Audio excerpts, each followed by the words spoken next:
Ezekiel's Temple, summary by chapter. Chapter 1, Converting Length to Time, explained that the measuring rod used to measure the temple in Ezekiel 40 had two functions, measuring both physical length and the length of time, and how physical length can be converted into the length of time. Chapters 2 and 3 explained how to determine the year in which the Ezekiel temple area began, based on the prophecy of the 4,000 cubit measurement in Ezekiel 47 and the prophecy of Jehovah Shammah in Ezekiel 48. It also explained when the 25th year of captivity and the 14th year after the city was captured, mentioned in Ezekiel 40, correspond to our times. Chapter 4, Measuring the Temple, explained the unique method of measuring the temple and how to determine the time periods represented by each part of the temple. Chapter 5 explained how to find the year indicated by 5th year and 5th day, using the date 30th year 4th month and 5th day, from Ezekiel chapter 1. And Chapter 6 explained the time travel represented by the 4 living creatures in Ezekiel chapter 1. Chapter 7 described the period covered in Ezekiel chapters 2 and 3, and Chapter 8 explained how to determine the periods symbolized by the 390 and 40 days mentioned in Ezekiel chapter 4, and which modern years these periods refer to. Chapter 9 explained how the prophecy in Ezekiel chapter 5 is connected to the chronology in Ezekiel chapters 24 and 33. Chapter 10 explained the locations of the 3 idols mentioned in Ezekiel chapter 8 within the Ezekiel temple complex, and the time periods that these locations symbolize. Chapter 11 explained the timing of the events in Ezekiel chapter 9 in relation to the timeline of Ezekiel chapter 8, and explained the time positions of the bronze altar and the temple threshold. Chapter 12 explained the appearance of the 4 living creatures described in Ezekiel 10, how their appearance differs from those in Ezekiel 1, and what those differences represent. Chapter 13 deals with the measurements of the outer courtyard's eastern gate as recorded in Ezekiel 40, explaining how physical measurements and prophetic time measurements differ and describing the prophetic eras based on these measurements. Chapter 14 deals with the measurements of other gateways mentioned in Ezekiel chapter 40 and explains the prophetic periods that these gateways represent. Chapter 15 explained the prophetic era represented by the size and location of the tables used for burnt offerings in the north gate of the inner court, as described in Ezekiel 40 verse 38. Chapter 16 described the location of the singers' chambers, the size of the inner court, and the measurements of the temple porch, as described in Ezekiel 40 verse 44 onwards. Chapter 17 explained the symmetrical time structure of the temple area, as described in Ezekiel 46 verse 9, and the times when idols and the mark of the beast would appear. Chapter 18 explained a method for calculating prophetic periods using the number and size of the chambers on the temple walls, as described in Ezekiel 41 verses 5 to 11. Chapter 19 described the location and shape of the building located west of the temple, and explained how this building, connected to the temple, symbolizes a certain prophetic period. Chapter 20 describes the location of the priest's chambers north of the temple, the location of the northern building, and the hidden passageway beneath the corridor. The temporal location of this hidden building indicates the time period during which idols were erected in the time of outer and inner courtyards. Chapter 21 deals with a measurement of the perimeter of the temple area, as described in Ezekiel 42 verses 15 to 20. It explains the difference between measuring all 4 sides and measuring only one side. Chapter 22 deals with the measurements of the altar described in Ezekiel 43 verse 13 onwards, explaining the overall shape of the altar, the differences in the measured dimensions, and the method of calculating the prophetic periods. Chapter 23 explains the survey of the holy district in Ezekiel chapter 45. Specifically, this survey shows a changing shape over time, and the differences in the prophetic periods corresponding to these changing shapes are explained. Chapter 24 explained how to calculate the measurements of the altar by connecting them to the 4,000 cubit measurement mentioned in Ezekiel chapter 47. Chapter 25 explained the measurements of the holy district in Ezekiel 48, and, unlike the measurements in Ezekiel chapter 45, it described the method of calculating the 2 divided Levite territories, the city area, and the calculation method for Jehovah Shammah. Chapter 26 explained which modern-day countries are represented by the territorial boundaries described in Ezekiel chapter 47. Chapter 27 describes the territorial boundaries mentioned in Ezekiel 48, explaining which territories each tribe of Israel occupied. It also explains that if lines are drawn according to the directions of the measurements, the name of the country will emerge, and it reveals what that name is.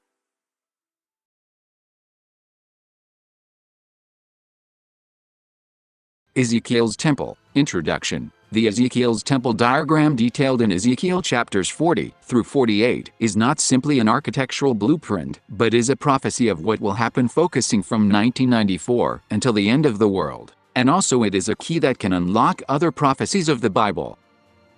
How to read the graphic chart. All charts used in this presentation have time running from right to left, to match the main time direction of Ezekiel's temple, which flows from east to west.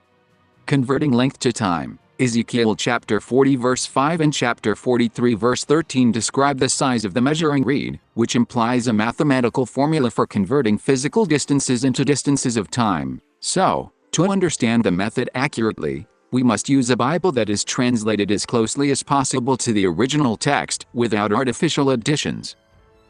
The ratio of a cubit to the handbreadth. Ezekiel chapter 40 verse 5 describes the length of the reed using cubit and handbreadth. The cubit is said to be the cubit plus handbreadth, which indicates that the sizes of the cubit and the handbreadth can be evenly divided.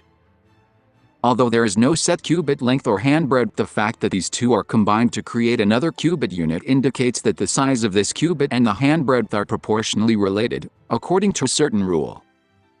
If these two units are connected by a specific rule, as one size changes, so does the other. The definition of a cubit is the handbreadth added to a cubit indicates that the cubit is the main unit, and that the handbreadth changes as the size of the cubit changes. For example, if a cubit is divided into 6 parts, or digit, the handbreadth is 1/6 of the cubit, one part of the cubit, and if the cubit is divided into 7 parts, the handbreadth is 1/7 of the cubit.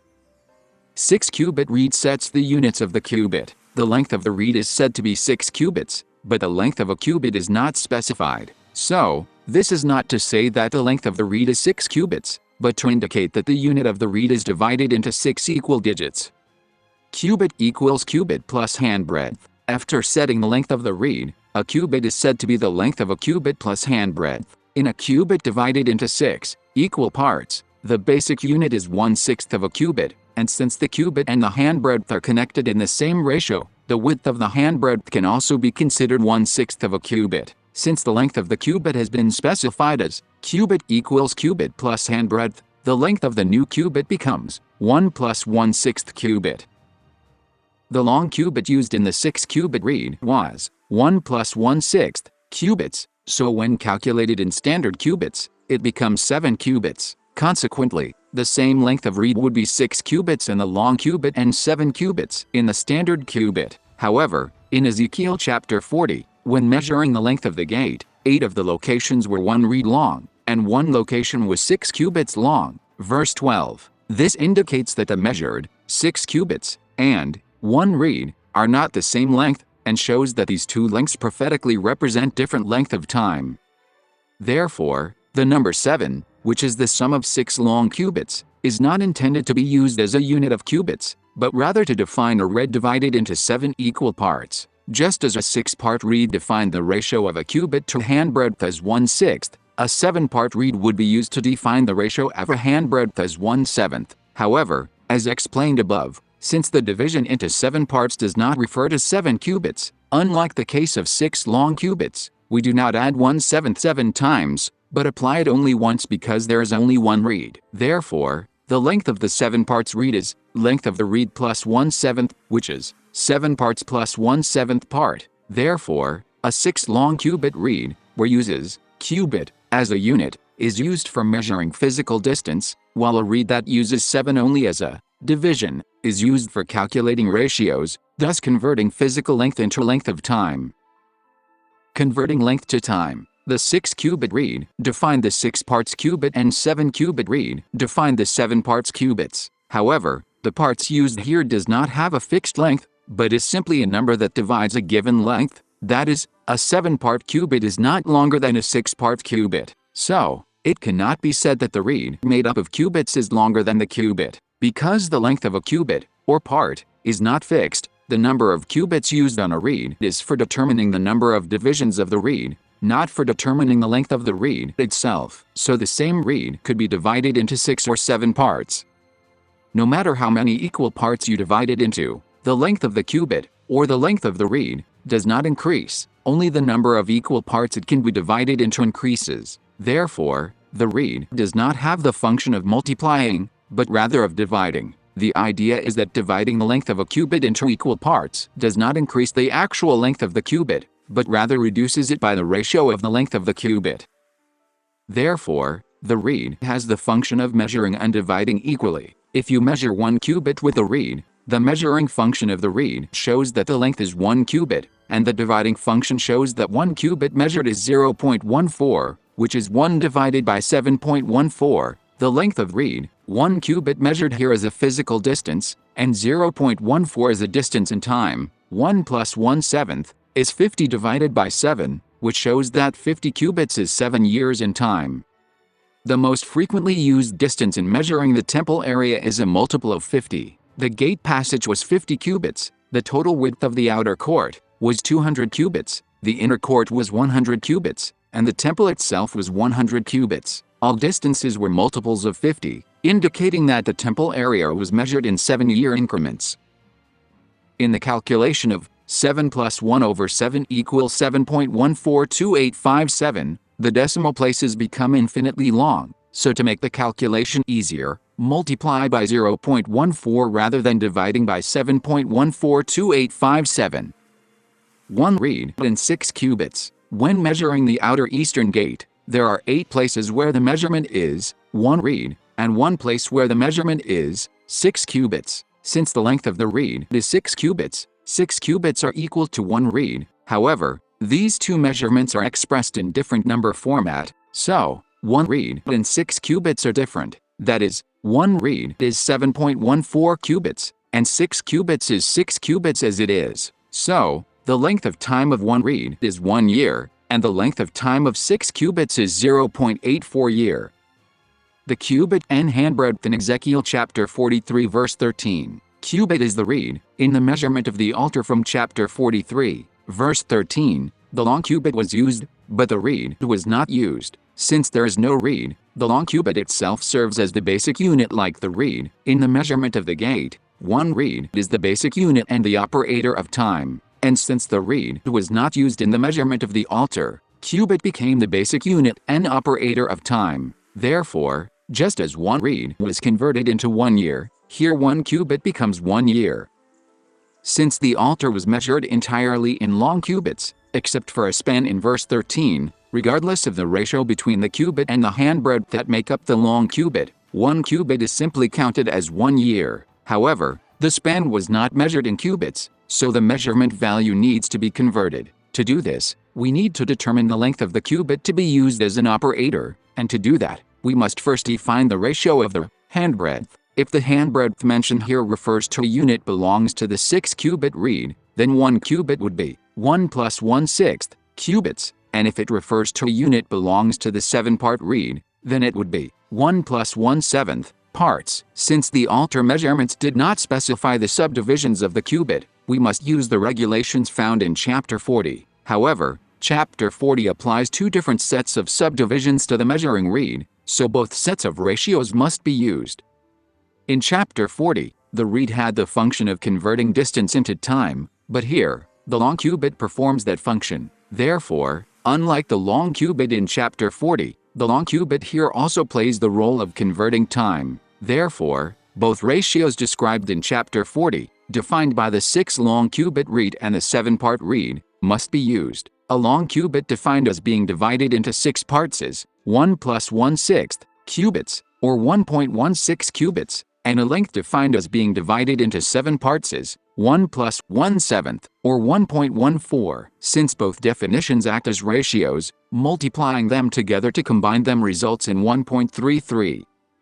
A span is generally calculated as half a cubit, but since verse 17 mentions measuring half a cubit separately, a span should not be calculated as half a cubit. On the altar, 1 cubit refers to 1 year, so half a cubit is half a year. However, a span is not equal to half a cubit on the altar, and since span is a unit unrelated to the cubit, a conversion is necessary. However, Since there is no specific definition for a span, to convert a span into units of time for the altar, we assume a span is equal to its general length of 0.5 and divide it by the ratio of the altar's time calculated above, which is 1.333. This results in a time length of 0.375 for a span.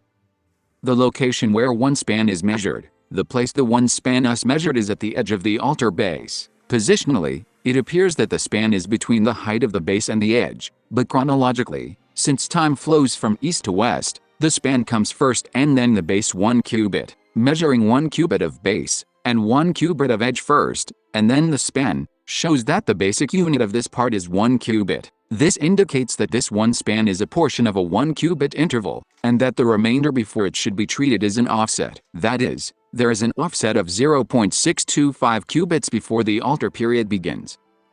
The span is not included in the total length. The use of span instead of a cubit, and the application of the span backward, indicate that the span should not be included when calculating the entire length of the altar.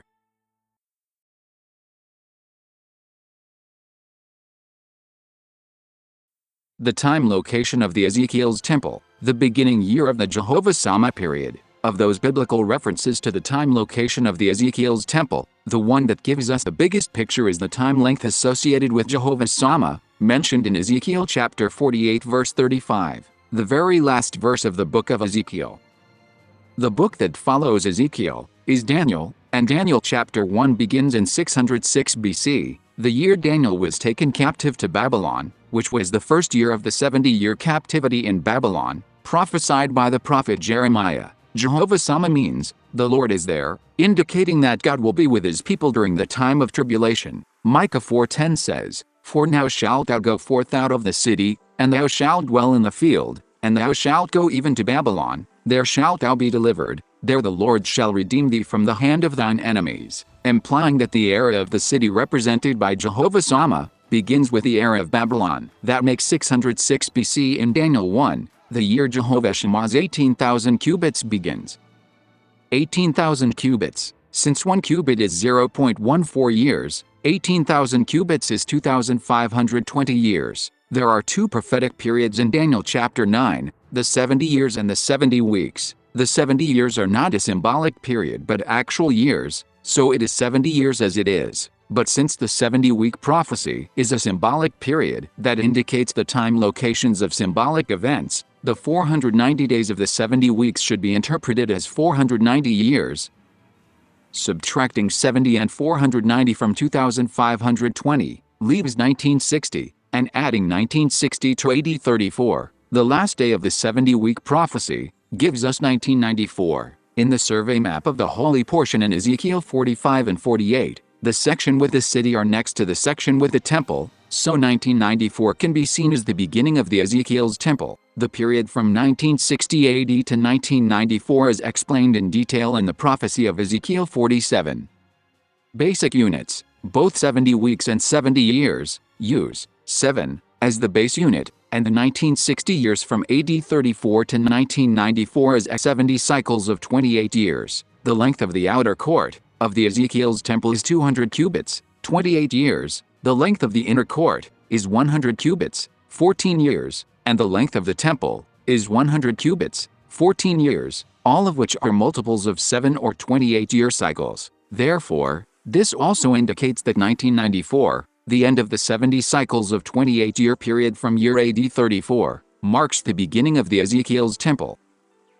2,300 and 150 years. One of the evidences that 1994 marks the beginning of the Ezekiel's temple is the 150-year period between 1844 and 1994. The year 1844 marks the end of the 2,300-day prophetic period of Daniel chapter 8. The 2,300 days refer to the 2,300 years from 457 BC to 1,844. The year 457 BC is the year of King Artaxerxes' decree, which marks the beginning of the 70 weeks prophecy in Daniel chapter 9. 1844 also marks the beginning of the cleansing of the sanctuary. Daniel 8:14. The cleansing of the sanctuary symbolizes the period of the Day of Atonement, which is associated with the crucifixion of Christ and the washing away of sins. Therefore, the era of the most holy place, which began in 1844, must be connected to the era of the crucifixion of Christ.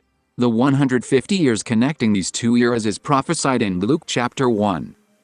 5 months in Luke chapter 1. In Luke 1:24, we read that Elizabeth, who conceived John the Baptist, was in hiding for 5 months. The reason the 5th month is mentioned specifically is because the 6th month, after the end of the 5-month period, is when Mary heard from the angel that she would give birth to a son. 5 months are 150 days, and according to the rule in Ezekiel 4, a symbolic day in prophecy is converted into a year if there is no special operator, so it becomes 150 years. Since John the Baptist was chosen to prepare for the coming of the Messiah, these 150 years symbolize the period of preparation for the coming of Christ, and also indicate that the period from 1844, when the era of the Day of Atonement began, until the time of Christ would be 150 years. 3 months. The reason it mentions twice that Gabriel came to Mary in the 6th month after the end of the 5th month, Luke chapter 1 verse 26 and 36, is to emphasize that the 6th month marks the beginning of the reign of Christ. 5 months, 150 years, from 1844 is 1994, so the start of the 6th month would be 1995, the 151st year. Then, in verse 56, we read that Mary visited Elizabeth and stayed there about 3 months, verse 56 before returning home. Since 1995 is a year that belongs to the time boundary of Ezekiel's temple, 3 from the 3 months is converted directly to time, without changing it to days. 3 divided by 7.14, or multiplying by 0.14, equals 0.42. Adding 0.42 to 1995 equals 1995.42. The reason why the 3 months is mentioned as about 3 months is to indicate that this 0.42 is the same period as 0.428 or 0.43 in other prophetic calculations. One span, as explained in chapter 43, verse 13, one span of the altar is 0.375 years, and since this span is behind the edge of the altar starts from 1994.625, which is 0.375 years before 1995. Since the time of the span and the year that Mary stayed in Elizabeth's house are the same, this about 3 months refers to the period of the span. The one span of this altar, the 3 months, and the steps leading to the temple wall described below, represent the overlapping period of time between the era symbolized by John the Baptist and the period symbolized by the first coming of Christ. Walls, steps and one span. In the measurement of the corners of the altar base, 2 cubits and 1 span, 2 cubits are equal to the thickness of the wall of the temple area, and 1 span is structurally the same position as the steps connected to the wall of the temple area. So 1 span of the altar also indicates the period represented by the steps connected to the wall. Therefore, the year in which the outer court of the temple area begins is 1997. The year of the cross. In the period of the outer court, the 70 weeks prophecy in Daniel 9 prophesies that Christ will die in the middle of the 7 years, symbolized by the last week of the 70 weeks. The era of Christ in relation to the temple area begins in the beginning of 1995, and the 3rd year from 1995 is 1997. Since it is said to be middle of the week, we can see that the cross was erected in the middle of 1997, in relation to the outer courtyard. The year of the cross, in the period of the inner court, since the location of the cross in the outer courtyard is connected to the outer courtyard wall and the gate, we can see that there is also a cross in the inner courtyard, connected to the inner gate. Since there is no wall of inner courtyard, the boundaries of the courtyard are where an invisible wall is. Also, since the direction of the inner gate faces the outer gate, the location of the invisible wall, in relation to these gates, will be the entrance of the inner gate, on the side bordering the inner courtyard, and that year will be the beginning of 2025, or the end of 2024.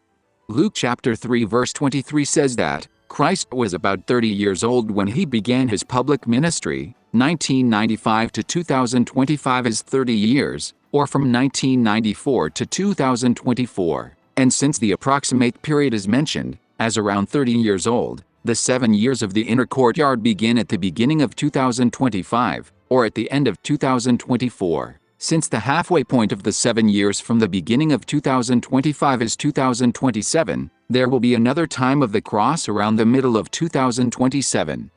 There is another year of the cross, which is where the temple porch is. How the temple porch and the cross are connected is explained in the section Measuring the Temple. So, the prophetic locations in relation to the Ezekiel's temple prophecy are 4 eras: the first coming of Jesus, the outer court in 1997, the inner court in 2027, and the era of the temple porch.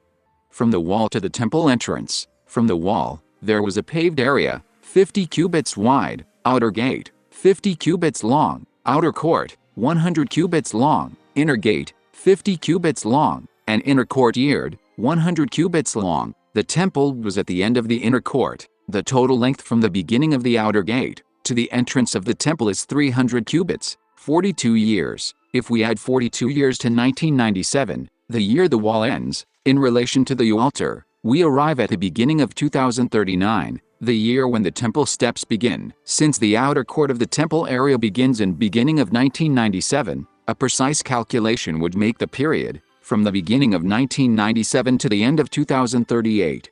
The 25th and 14th year, and the 10th day. The location. In Ezekiel 40, verse 2, it is said that before the temple was measured, Ezekiel was in the vision on a very high mountain. And Ezekiel chapter 43 verse 12 says, "Upon the top of the mountain, the whole limit thereof round about shall be most holy." Therefore, on the high mountain refers to the area where the temple is, and the place where Ezekiel was transported in the vision is where the temple porch begins.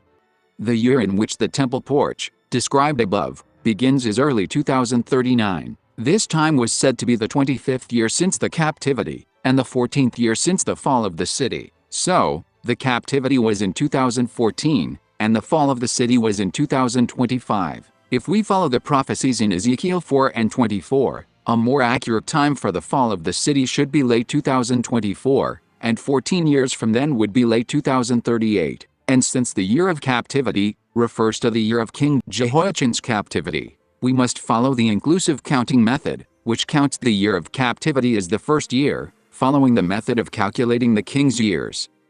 The beginning of the year. The Hebrew word translated as beginning does not mean January, but rather means head, which means earlier. In other parts of the Bible, a different word is used when referring to January. So, it does not mean January 10th, but means 25 years and 14 years and 10 days. The 25th and 14th years from 2014 is 2038 in inclusive counting, and adding 1.4, 10 days, to 2038 is 2039.4.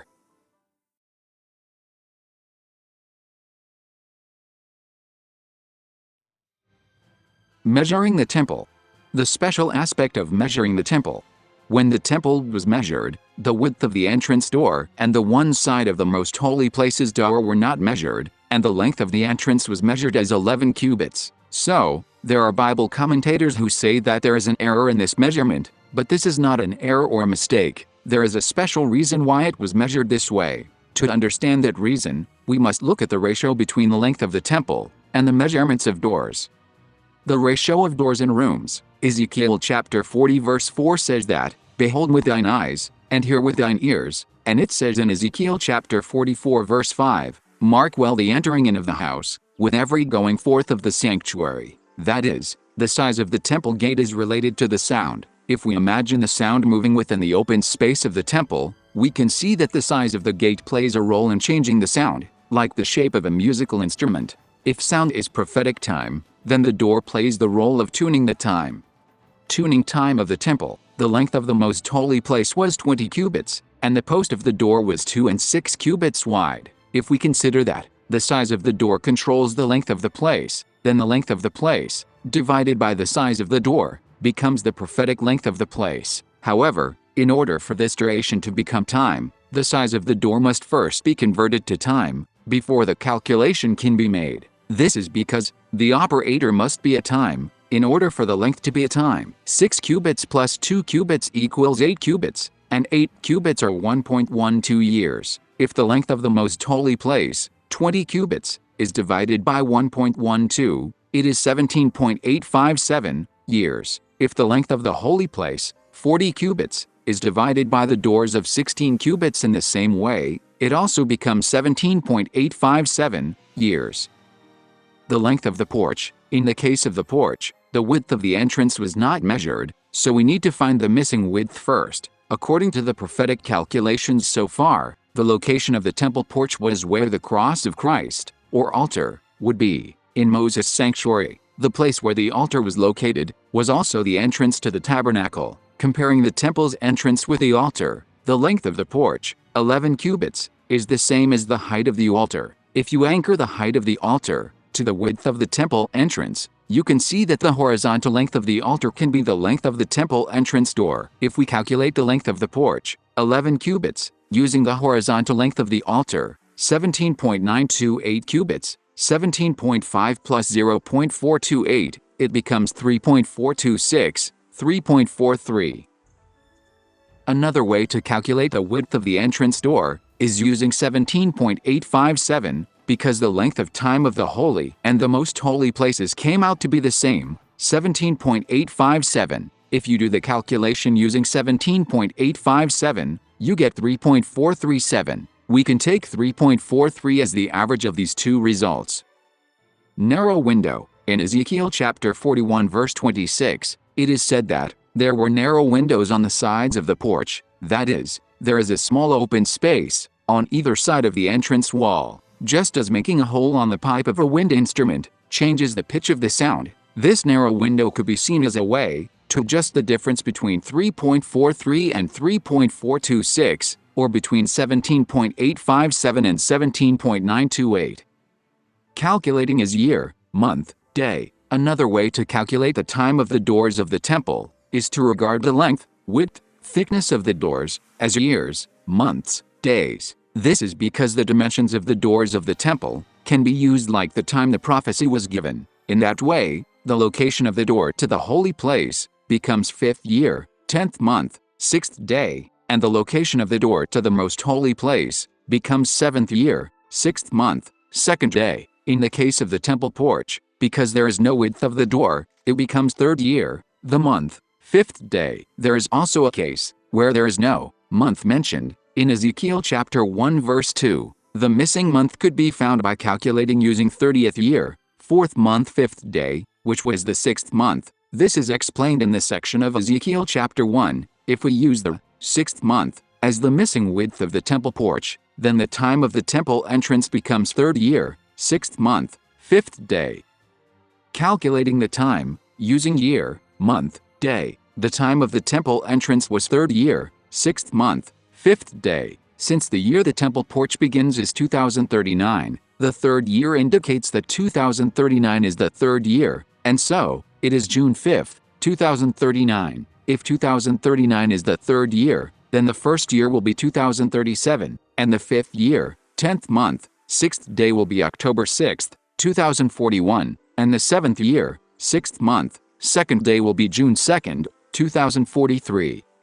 Calculating the time of the temple by length, porch. The time length of the porch of the temple, 11 cubits, was 3.43 years, and that is the same as the time of the porch entrance door, 3rd year, 6th month, 5th day. The time at the temple gate was 2039.43, and adding 3.43 years to this makes it 2042.86. Holy place. In order to calculate the length of time, the 40 cubits of the holy place, like the way sound is calculated, it is necessary to calculate the time represented by the total length from the front of the porch to the end of the holy place. This is because the pitch of a sound is determined by the overall length and structure of the instrument. When calculating the length of the porch, the width of the entrance and the thickness of the post are combined and multiplied it by 0.14, and with it, the length of the porch, 11 cubits, was divided to get 3.43. The 40 cubits of the holy place can be calculated in the same way. Adding all the measurements from the porch to the entrance to the holy place gives us 49.857. Multiplying 49.857 by 0.14 gives us 6.97, and dividing 40 by 6.97 gives us 5.73. This calculation also yielded a period of 5.73 years, which is almost the same length as the time of the door of the holy place, 5.76 years. If you add 5.73 to 2042.86, the year of the porch, it's 2048.59. The narrow windows on the porch side doors also could be as a way to adjust the 0.03-year difference between 5.76 and 5.73. Most holy place. In the same way, calculating the 20 cubits of the most holy place gives us 1.45 years. However, in the case of the porch and the holy place, both sides of the door were measured, but in the case of the most holy place, only one side of the door was measured. Therefore, the result of this calculation might not be the end time of the most holy place. In other words, the end of 1.45 years may be the last year of prophecy that we can calculate, but that does not mean that this time is the time of the second coming of Christ.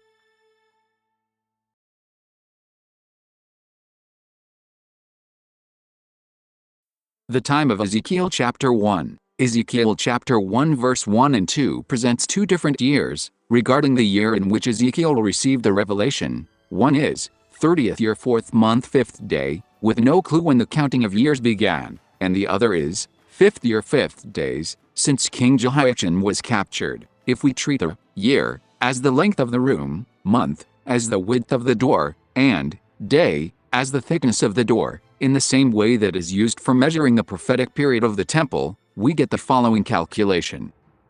The 30th year 4th month 5th day is also about the 5th year, since King Jehoiachin was taken captive, but the starting year is not mentioned. Therefore the purpose of giving the year to us is so that we can use it to find the 5th year. The result of the above calculation, 23.809, is time converted to the temple time, so we can apply the time from the beginning of the temple. If you add 23.809 to 1994.62, the starting year of the Ezekiel's temple, you get 2018.43, and we can consider that as the 5th year and 4th day after the captivity of King Jehoiachin. 2018.43 is June 5th, 2018, so the month in Ezekiel chapter 1 verse 2 would be June. By counting King's years, from 2018.435 years earlier is 2014.43, which would be the first year of King Jehoiachin's captivity.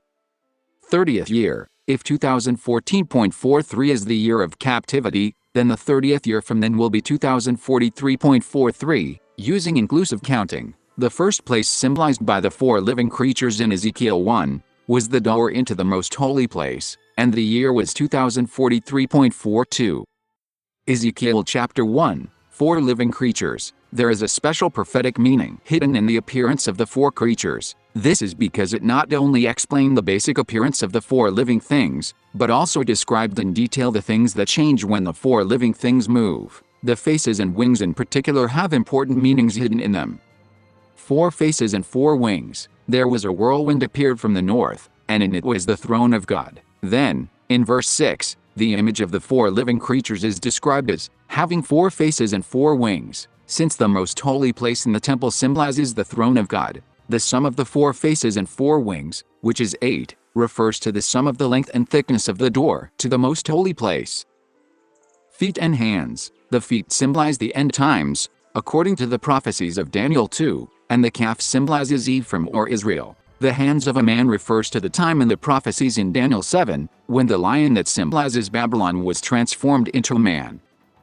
Faces and wings. Verse 8 ends with an emphasis on the face and wings, which means to look closely at the faces and the wings of the creatures that appear next. In verse 9, it is said that their wings are all connected, or in contact with each other. Since it does not say that the wings are raised or spread out to the sides, this is what the creatures look like with their wings folded. The interconnected folded wings forms the shape of the English letter E. Since each group has 4 wings, 2 E's are created between the 2 groups to make a total of 8. E is the 5th letter of the alphabet and the sum of the 8 is 40. The length of the holy place is also 40. The reason why the meaning of shapes is solved in the English alphabet is that the map in Ezekiel 47 represents the United States. At the end of verse 9, it is said, "Go straight ahead," and this expression appears 3 times in chapter 1, verse 9, 12, and 17. This phrase refers to the dividing points in each section, or indicates that the cherubim is moving to the next location. 16 faces. Verse 10 said that the 4 living creatures have 4 faces, and 4 is repeated 4 times, making 16. 16 is also the sum of the measurements of the door leading into the holy place. These four faces symbolize four political powers. The ox symbolizes Ephraim, the lion symbolizes Judah, the eagle symbolizes Egypt and Babylon, and the man indicates that Egypt and Babylon have become the powers that the man symbolizes. The porch and the altar, verse 11 and 12. Their wings were stretched upward, 2 wings of every one were joined one to another, and 2 covered their bodies. If you look at the shape of each creature, it makes the shape of a cross. If you put all 4 together, the wings that are stretched upward and joined form a square, and the wings that cover the body form the corner columns of the square. This is the shape of the altar. Burning coals, lambs, and lightning. Verse 13 says that the appearance of the 4 living creatures was like burning coals or torches, and the fire went up and down among them. Compare this to Ezekiel chapter 10 verse 2. Go in between the wheels, even under the cherub, and fill thine hand with coals of fire from between the cherubims. We see that this is also referring to the altar. Also, the shape of the wings, described in verses 11 and 12, can be seen to represent a torch. Wheels, representing the time of inner courtyard. Verse 15 says that there was a wheel on the ground beside each creature with its 4 faces. Since the place described in verse 11 was the porch of the temple, this land refers to the inner courtyard, the land outside the porch. 4 faces and wheels. Since there is 1 for each creature, there are 4 in total, and since 4 faces are mentioned, the 4 wheels symbolize the time of the 4 faces, that is, the time of the 4 periods. Beryl. The appearance and structure of the wheel were like color of a beryl. Verse 16. Beryl is a transparent yellow or yellow-brown gemstone, and is to describe the properties and appearance of light. In Daniel chapter 10 verse 6, the appearance of the angel who came to explain the revelation to Daniel was also like beryl, lightning, blazing torch, and bright bronze. All these also represent the appearance and nature of light. TN point out that the wheel is made of light, like an angel. Wheel in the middle of the wheel. The wheel represents the prophetic period or the passage of time. So, the wheel in the middle of the wheel refers to the periods of the outer and inner courtyards. Verse 17 says, as they moved, they would go in any one of the 4 directions the creatures faced. The wheels did not change direction as the creatures went. Ezekiel 46 also the similar way of moving one direction. In verses 2 through 9, it says that when the sacrifice was over, the king was told to turn around and go back out the way he came in. But the people were told not to turn around and go out. But those who entered through the south gate were told to go straight out through the north gate, and those who entered through the north gate were told to go straight out through the south gate. This indicates that the times of the outer and inner courtyards are prophetically symmetrical. That going back and going forward are the same indicates that going backwards in time in the outer courtyard and living in time in the inner courtyard are prophetically the same kind of experience. Their rims were high and awesome, and all 4 rims were full of eyes all around. Verse 18, NIV. The rims symbolize the wall of the temple area, and the wall of the temple area symbolizes the walls of Jerusalem. The 4 creatures symbolize the entire temple area, and the eyes indicates that the entire area was a holy area, where God was present. Firmament, verse 22 and 23. There was a shape of a firmament above the head of the creature, and the way the creatures spread their wings out to cover the ones on either side of them causes the wings to cover both the front and back of the creatures, forming a square, or a circle. The firmament refers to the temple, where God's throne is located, and the square space, or the circle, created beneath it refers to the courtyard in front of the temple.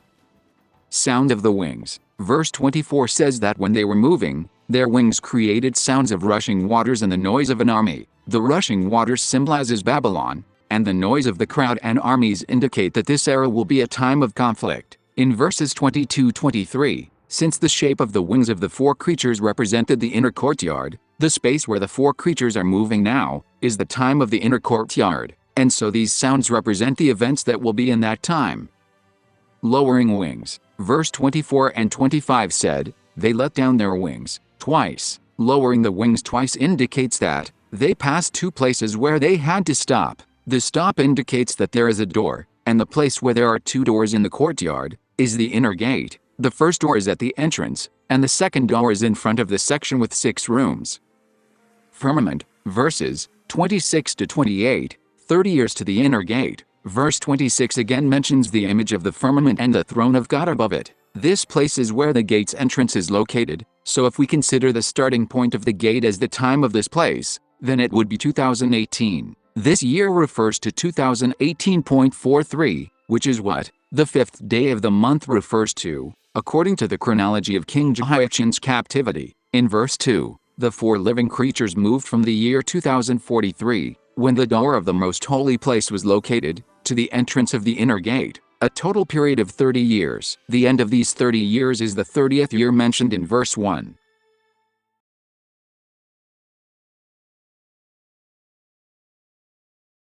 Ezekiel chapter 2 and 3, falling face down and rising on foot. Ezekiel chapter 1 verse 28 and chapter 2 verse 1 describe the scene where Ezekiel falls face down and then rises on his feet. This action shows a prophetically significant dividing point, as it was also used in Daniel 10, to indicate the point at which prophetic events change. In Daniel chapter 2, the face, the head of the statue, symbolizes Babylon, the feet refers to the last period of the world, and Babylon in the book of Revelation symbolizes the last forces of the world. So, both the face and the foot represent the last time of the world. And since the face to the feet represents the entire period of the statue in Daniel 2, the face and feet also show that a section of a prophecy has completed. Chebar River and Tel Abib, chapter 3. The time of Tel Abib, Ezekiel said that he returned to the Chebar River, but this time he mentioned the name of the town, Tel Abib. Chapter 1 does not mention Tel Abib, and as explained above, in chapter 3, when Ezekiel set out for Tel Abib, it was in the year 2018, which was the 5th day of the month, in chapter 1. Therefore, 2018 cannot be the year that Tel Abib symbolizes. A possible year that belongs to the same era as Chebar River in chapter 1, but is not mentioned in chapter 1, is 2014. This is because 2014 is the first year of King Jehoiachin's captivity, compared to 2018, which is the 5th year of his captivity.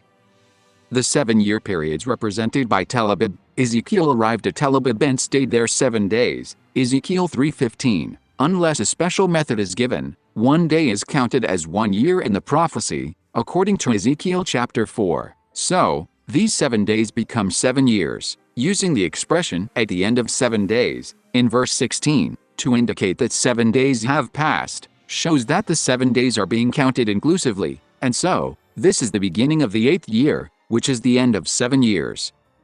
If we add the 7 year from 2014, the year of Tel Abib using inclusive counting, it is 2020. However, since the period from 2014 to 2020 include 2 opposing regimes, and it is represented by a specific name, Tel Abib, these 7 years should belong to the same regime. Therefore, it refers to the periods from 2014 to 2016, and from 2021 to 2024, or the last day of that regime. The plain and the Ezekiel's house, Ezekiel chapter 3 verse 22 to 24. Since the 7th year ends at the end of 2024, the plain refers to the time the inner courtyard starts, and the house refers to the chamber of singers, described in Ezekiel chapter 40 verse 44. This chamber of singers is symbolically Ezekiel's house, according to Ezekiel chapter 33 verse 32, because he was described as one who sings love songs with a beautiful voice, and plays an instrument well, NIV. Since the time of the inner courtyard starts from 2025, the time of the plain refers to the beginning of 2025, and the time of the house refers to the October 5th of Ezekiel chapter 33 verse 21, 12th year, 10th month, 5th day. Ezekiel chapter 4, 390 and 40 days, verse 1 to 6, the clay and iron in Daniel chapter 2. In Ezekiel chapter 4 verse 1, God tells Ezekiel to take a clay tablet and draw Jerusalem on it. The clay tablet indicates that the area of Jerusalem referred to here as the area of the regime, symbolized by clay. The area symbolized by the clay appears in Daniel chapter 2, where it was mentioned in the order of iron, clay, bronze, silver, gold, in verse 35, and in the order of iron, bronze, clay, silver, gold, in verse 45. Because the 4 living creatures were moved from the future to the past in Ezekiel chapter 1, verse 32 of Daniel chapter 2 is a more future event than verse 45, so verse 32 applies to the time of the inner court, and verse 45 to the time of the outer court. Iron, bronze, clay, silver, and gold symbolize 5 kings, and since the outer courtyard wall started in 1994, if we apply the periods of these 5 kings, from the regime that includes 1994. The regime represented by Clay will be the one starting in 2009. 390 days. Ezekiel was told to lie on his left side for 390 days, and bear the sins of Israel, to symbolize 390 years of their sins. Therefore 390 years is the actual numbers, and 390 days is symbolic numbers. The method of calculating the period, by connecting the actual number and the symbolic number in the Ezekiel's temple, was to use the size of the temple door symbolically to calculate the actual length of time of the room. We can convert 390 years into the Ezekiel's temple time using the same way. 390 days multiplied by 0.14 is 54.6, and 390 years divided by 54.6 is 7.14 years. 40 days. Then he was told to lie on his right side for 40 days, and bear the iniquity of the people of Judah. In 390 days, the actual number of years, 390 years, is mentioned, but here, it didn't mention the actual number of years and just said that one day is a year. Since the actual number of years is not mentioned, we should not use the method used above, but calculate 40 as it is, and treat the calculated result as years, not days. Multiply in 40 by 0.14 is 5.6 years. 2009 regime. 7.14 years plus 5.6 years equals 12.74 years. If you add 12 years from 2009, the beginning of the regime, symbolized by Clay, it is 2021, and if you only count the period belonging to the regime in 2009, it will be until 2025. Adding 0.74 to 2009 and 2025 is 2021.74 and 2025.74. Taking into account the error in decimal calculations, the start of the siege of Jerusalem in 2021, 74 in Ezekiel chapter 24 refers to 2021.77, October 10th, and 2025.74 refers to 2025.76, October 5th, in Ezekiel chapter 33. Food for 390 days, face, arms, and Jerusalem. Verse 7 says, "Turn your face toward the siege of Jerusalem, and with bared arm prophesy against her." The siege of Jerusalem refers to the period from 2021.77 to 2025.76, because it refers to the time of being besieged for 390 and 40 days, in verse 1 to 6.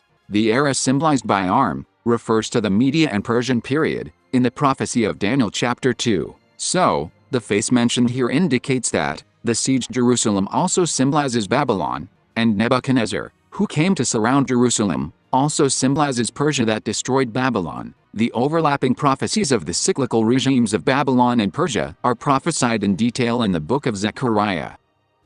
390 days. Unlike the previous 390 days and 40 days, only 390 days were mentioned here, without mentioning the number of symbols or actual numbers separately. Therefore, the 390 days mentioned here should be applied as 390 days, without changing the unit. However, the unit of the periods used in the calculations of 390 and 40 days, mentioned above, was year, because the actual days, symbolized by the 390 days, were 390 years, and the result of the 40-day calculation was also to be applied as a number of years. Therefore, the 390 days mentioned here should also be calculated in terms of the same period, which is the number of years. Since the book of Revelation represents 42 months as 1,260 days, when calculating prophecy, 1 month is calculated as 30 days, and 1 year is calculated as 360 days.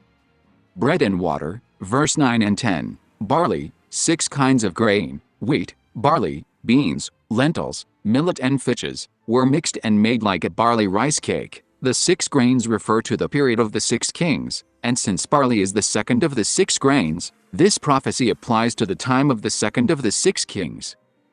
Bread. Ezekiel was instructed to eat 20 shekels a day for 390 days, which is 1.083 years. 1 year is 360 days. If you multiply 1.083 by 20 shekels and 0.14 to convert it to time, you get 3.03 years.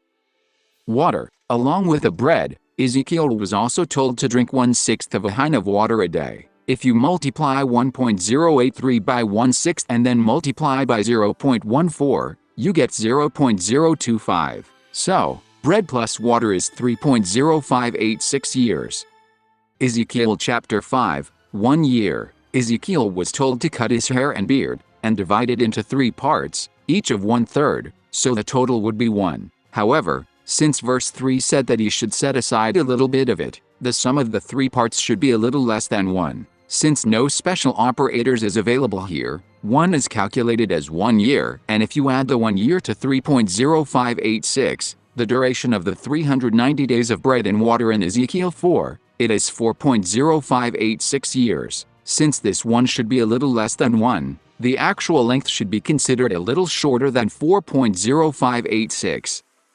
Applying to Ezekiel chapter 24. According to Ezekiel chapter 24, the siege of Jerusalem began on the 10th day of the 10th month of the 9th year. This is the only chapter in all of the book of Ezekiel where it says to write down the name of the day. So, we can use this date as is without converting it. However, one might consider the name of the day as the name of the Hebrew calendar because the Hebrew calendar has a name given to each month. But we should not think that way because, if so, the day would have been recorded using the Hebrew name as in Zechariah chapter 7. It is the time when the siege of Jerusalem began, and the calculation above shows the year was 2021. Therefore, the year of Ezekiel chapter 24 would be October 10th, 2021, 2021.77. Subtracting 4.058 from 2025.76 gives you 2021.702. This may be the reason why the calculation in chapter 5 of Ezekiel was made a little less than a year. 1 year in Ezekiel chapter 33. The 5th day of the 10th month in the 12th year in Ezekiel chapter 33 verse 21, is the day when Ezekiel heard from those who had fled from Jerusalem, that the city had fallen. In verse 22, the process of delivering the news of the fall of Jerusalem is compared to the process of Ezekiel's mouth being opened, and evening and morning are mentioned. Since evening and morning is 1 day, and prophetically 1 day is 1 year, we can see that it took about 1 year from the fall of the city to 2025.76. Therefore, the year 2024, 83, which is 3.058 years from 2021.77 of Ezekiel 24, becomes the evening time of Ezekiel 33, and the 1 year between 2024.83 and 2025.76 becomes the 1 year of Ezekiel chapter 5.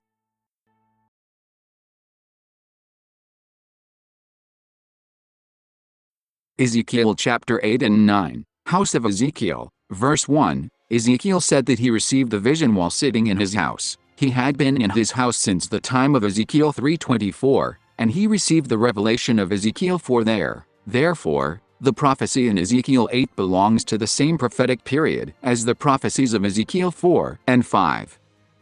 The seed of the image of jealousy. In the vision, Ezekiel was moved to the door of the inner gate north. The time of the entrance of the gate is 2018, 150 cubits from the beginning of the outer courtyard, and since there are 8 steps to the gate, subtracting 1.12 from 2018 yields 2016.8. That place was where was the seed of the image of jealousy. Verse 3. The seed indicates that the idol constitutes a period.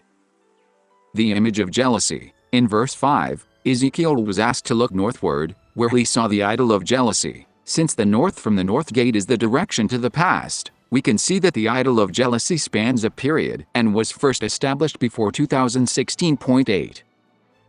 Door of the court and 70 people. Verses 6 to 12 describe another place to serve idols, which is the place where the courtyard gate and the wall are located. In the wall there was a hidden door that leading into a chamber, inside which 70 elders of the Israelites were serving various idols. Ezekiel was looking at the time span of the idol of jealousy in verse 3. So the courtyard and door mentioned here should be also included in the time of the idol, and the 70 elders who were serving the idol should be those of the same regime who created the idol of jealousy. Tammuz. Verse 14 says that Ezekiel came to the north gate to the house of the Lord. Since the entrance of the temple faces east, the north gate mentioned here does not refer to the temple entrance, but refer to the inner north gate. And the north gate mentioned here and the north-facing gate in verse 3 have different meanings. The north gate refers to the location of the gate, and the north-facing gate refers to the time direction of the door. In verse 3, Ezekiel began at the entrance of the door of the inner gate, and went north and then came back to the same gate in verse 14. Therefore, The current direction in which he is moving is toward the inner courtyard, but verse 14 didn't specify the exact location to which he returned. However, in verse 3, he saw the place of the idol to the north, and in verse 14, he saw those who served Tammuz, so the place where he returned must be different. In verse 3, it is said that Ezekiel was at the north-facing gate, and in verse 14, he was moving toward the inner court, so in verse 14 he should be at the place where the 8-cubit door is, the door facing the inner court, Ezekiel 40:9. That location is at 1.82 years, 13 cubits, from the entrance of the gate, so the time location would be the year 2019.8. In that place Ezekiel saw women weeping for Tammuz, which indicates that although it is the era of Tammuz, they had not yet seized the power. 25 people. In verse 16, Ezekiel entered the inner courtyard of the temple, where 25 men were serving the sun god, looking east between the temple porch and the altar. The temple's entrance and altar indicate that the idol is a Christian idol, and the fact that they look to the east and worship the sun indicates that the idol is worshiping Sunday. The 6th year, the 6th month, and 5th day of Ezekiel chapter 8. In chapter 8, Ezekiel did not stay in one spot, but moved from the entrance of the inner gate toward the outer courtyard, then returned to the inner gate again, and then moved to the temple and next, to the altar. Therefore, the 5th day of the 6th month in the 6th year, recorded in chapter 8 verse 1, does not refer to the time when the events of chapter 8 occur, but to the time when the events of chapter 9 occur. And chapter 8 explains why the judgment of chapter 9 had to come.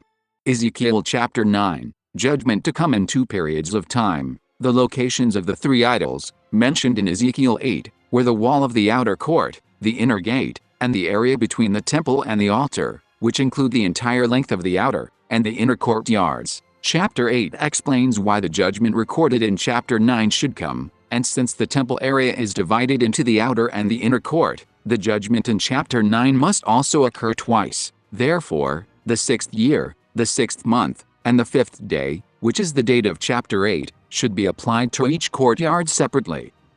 Applying to the time of the outer courtyard, the 1 year of Ezekiel 5 ends in 2025.76, so the time of chapter 9 must be calculated from 2025.76. If you add up all the numbers in the 6th year, the 6th month, and the 5th day, you get 17. 17 is 2.38 years, and adding 2.38 to 2025.76 gives you 2028.14. Therefore, we can see that events related to the judgments of Ezekiel 9 will begin in early 2028. These events prophesied in Ezekiel 9 are identical to those in Daniel 9:27 and Daniel 11:30-31.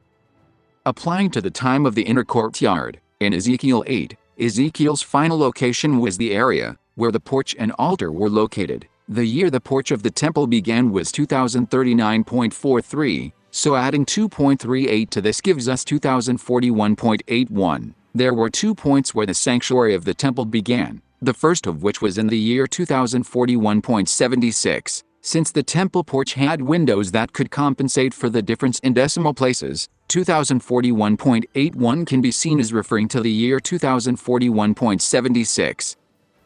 Upper gate, bronze altar, threshold of the temple, upper gate. 6 men with weapons, and 1 man carrying a rider's incarn, came from the direction of the upper gate, and stood beside the bronze altar. Since the outer gate was said to be on the lower paved ground, the upper gate facing north should refer to the inner gate.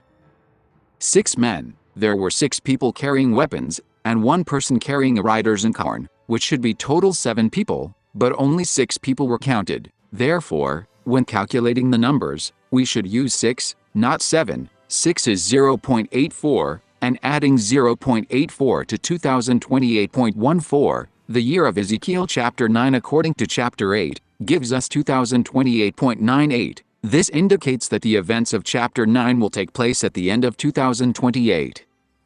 The brazen altar. They came in and stood beside the bronze altar. Since they entered the courtyard through the north gate, this bronze altar can be considered to be the bronze altar that King Ahaz placed on the north side of the altar. The altar is located in front of the temple, and if this bronze altar is located between the north gate and the altar, then the altar should be in the center of the inner courtyard, which is the year 2032, and the bronze altar would be in the year 2028.98, as calculated above. The threshold of the temple. When the 6 men stood beside the bronze altar, the glory of God reached the threshold of the temple. The bronze altar represents the time when judgment will take place during the inner court era, and the temple threshold represents the time when judgment takes place during the temple era.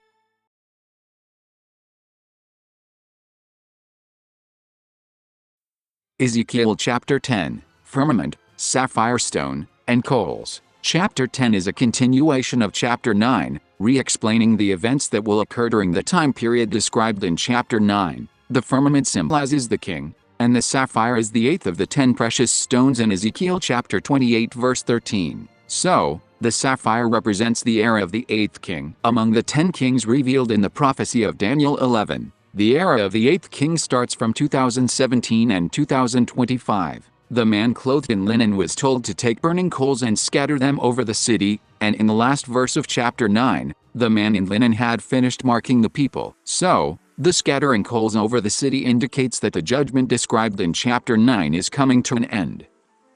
The right side of the temple, the sound of wings. When the man clothed in linen went in to get the coals, the cherubim were standing on the right side of the temple, and the cloud filled the inner court. In Ezekiel 47, the water that began flowing from the threshold of the temple flowed to the right side of the temple and south of the altar. Therefore, the right side of the temple indicates the area of the inner courtyard, where the altar is located. And standing on the right side of the temple also shows that the cherubims are facing north, which indicates that this is the time of the bronze altar mentioned in Ezekiel chapter 9. The temple threshold, in verse 4, points to a time when the prophecy will be also applied to, as a dual prophecy, similar to Ezekiel chapter 9. The sound of the cherubim's wings heard through the outer court, as mentioned in verse 5, indicates that the judgment and purification described here are applied to times of both the inner and outer courts. Isaiah 18:1 also describes the coming of judgment with the sound of flapping wings. A man's hand. The emphasis on the hand that appeared under the wings of the cherubim, when the man in linen took the fire from them, indicates that this era is the one represented by the human face among the 4 faces of the cherubim. The number of the wheels. Verse 9 says, "And when I looked, behold the 4 wheels by the cherubims, 1 wheel by 1 cherub, and another wheel by another cherub, and the appearance of the wheels was as the color of a beryl stone. The total number of wheels is 4, and the wheel was mentioned 2 more times as if there were 2 more. Therefore, when calculating the number of wheels mentioned here prophetically, it should be calculated as 6. Beryl stone is the 4th of the 10 precious stones mentioned in Ezekiel chapter 28 verse 13. Therefore, the total symbolic numbers appeared in verse 9 is 10, and the 4 wheels are mentioned again in verse 10, so the total number of wheels symbolized in verses 9 and 10 becomes 14. A wheel within a wheel in verse 10 also indicates that this prophecy has multiple layers of application. The 14 wheels symbolize 14 years, and this 14-year period refers to the period symbolized by a time, times, and half a time mentioned in Daniel chapter 12. 14 years from 2028 is 2042, and 2042 is when the era of the temple threshold ends. The face of ox disappeared. Verse 11 describes the way the cherubim move, which represents the way time moves. The eyes all over the body, verse 12, represent God's omnipresent power over time and space. The O wheel, verse 13, also indicates that the wheels symbolize time. The 4 faces mentioned in verse 14 symbolize 4 different eras. Since each cherubim has 4 faces, the total number of faces is 16, and because 16 is the same as the size of the door leading into the holy place, it indicates that the place where the temple threshold is located is the same place where the door of the holy place is located. Face of ox. After mentioning O wheels, verse 14 describes the faces of the cherubim. However, unlike the faces described in Ezekiel chapter 1, the faces of the cherubim described here did not include the face of an ox, but were instead replaced with the face of a cherub. Mentioning O wheel indicates that this is a different era from the one described in chapter 1, and the disappearance of the ox's face signifies that the era symbolized by the ox will end when the judgment described in chapter 9 is complete. And while Ezekiel chapter 1 uses directional terms, like left and right, when describing the faces of the cherubim, this passage uses sequential order, stating that the first face is that of a cherub, the second is a man, the third is a lion, and the fourth is an eagle. Therefore, the force that overthrew the regime symbolized by the ox is the regime symbolized by man. and it can be understood that the eras of the lion and the eagle will follow in sequence. The river of Chebar, the cherubims. The scene of the cherubim moving is mentioned twice, in verses 15 and 19, which also indicates that this is a dual prophecy. Verse 15 refers to the era of the inner courtyard, and verse 19 refers to the era of the temple. Verses 16 through 18 state that the cherubim and the wheels always moved together, because the spirit of the living creatures was in the wheels. This depiction of cherubims and wheels being connected by a single spirit is meant to illustrate, as mentioned in Revelation chapter 14 verse 3, that God's people must become those who follow the Lamb wherever he goes during times of tribulation. The river of Chebar, mentioning the Chebar River twice, in verses 15 and 20, also shows that this is a layered prophecy. The reason the Chebar River is mentioned is given in verse 22, and the likeness of their faces was the same faces, which I saw by the river of Chebar. The cherubim seen by the Chebar River refer to the cherubim described in Ezekiel chapter 1, and unlike the cherubim in Ezekiel 10:14, they had the face of an ox instead of a cherub's face, which shows that the face of an ox reappeared. East Gate. The cherubims moved and reached the door of the east gate of the Lord's house. This era is the era of the inner courtyard, where the judgment of the outer courtyard era takes place. So this gate refers to the east gate of the inner courtyard. The time frame for the inner east gate, based on its physical location, is from 2018 to 2025. But according to the prophetic interpretation of the inner east gate, described in Ezekiel chapter 40 verse 32, the end of the inner east gate period is 2032. 4 faces, 4 wings. Just as the east gate represents a prophetic perspective belonging to the inner courtyard, the number 8, symbolized by the 4 faces and 4 wings mentioned in verse 21, represents a perspective belonging to the temple era. The number 8 is the same size as the door to the most holy place, thus symbolizing the era of the door of the most holy. So, by mentioning the number 8, it indicated that they have returned to the point where Ezekiel's vision began. In Ezekiel chapter 1, the location of the door of the most holy place corresponds to the year 2043.42, which is also the 30th year mentioned in Ezekiel chapter 1. When the ox's face returns, the door of the east gate and the door of the most holy place indicate the time when the face of the ox returns.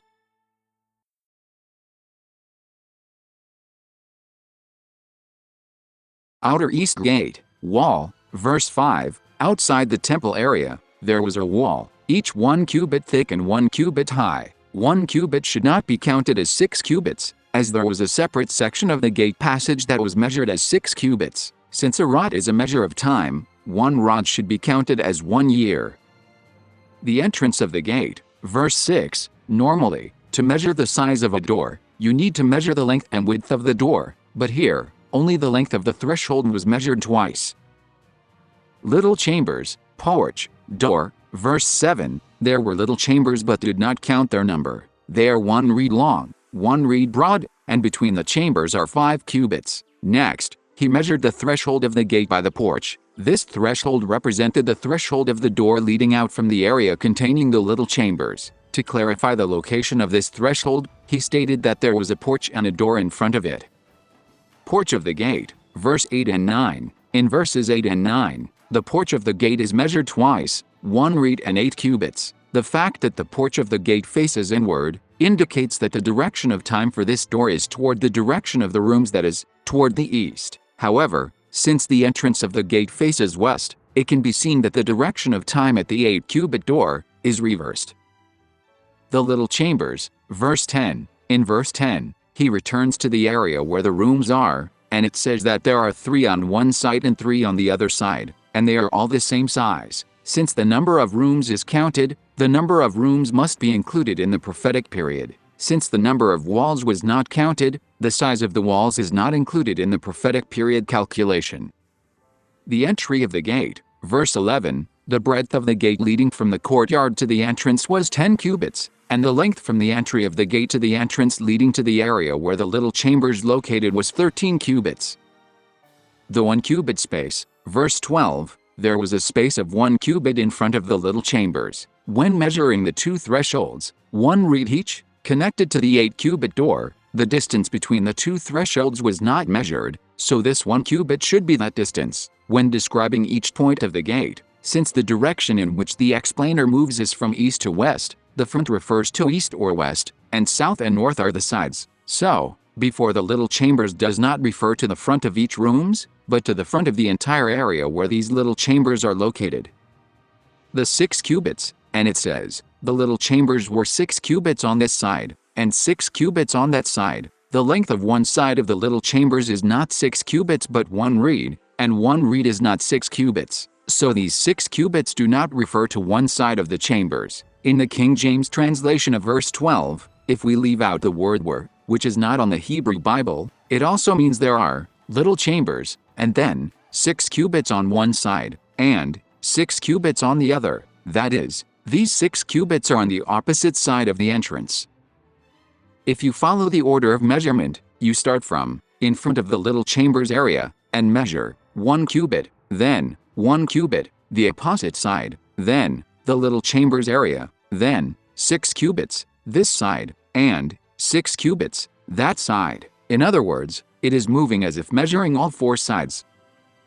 Roof, in verse 13, he measured then the gate from the roof of one little chamber to the roof of another. The breadth was 25 cubits, door against door. Usually, we think of this 25 cubits as the distance between the doors of rooms facing each other, and the roof mentioned here is considered to be the place where the wall with the door meets the ceiling. But the place where the wall and the ceiling meet is not called the roof. Also, since each room does not have a separate roof, but the entire gate is a single structure with only one roof, the roof to roof refers to the entire vertical width of the gate, not the distance between rooms.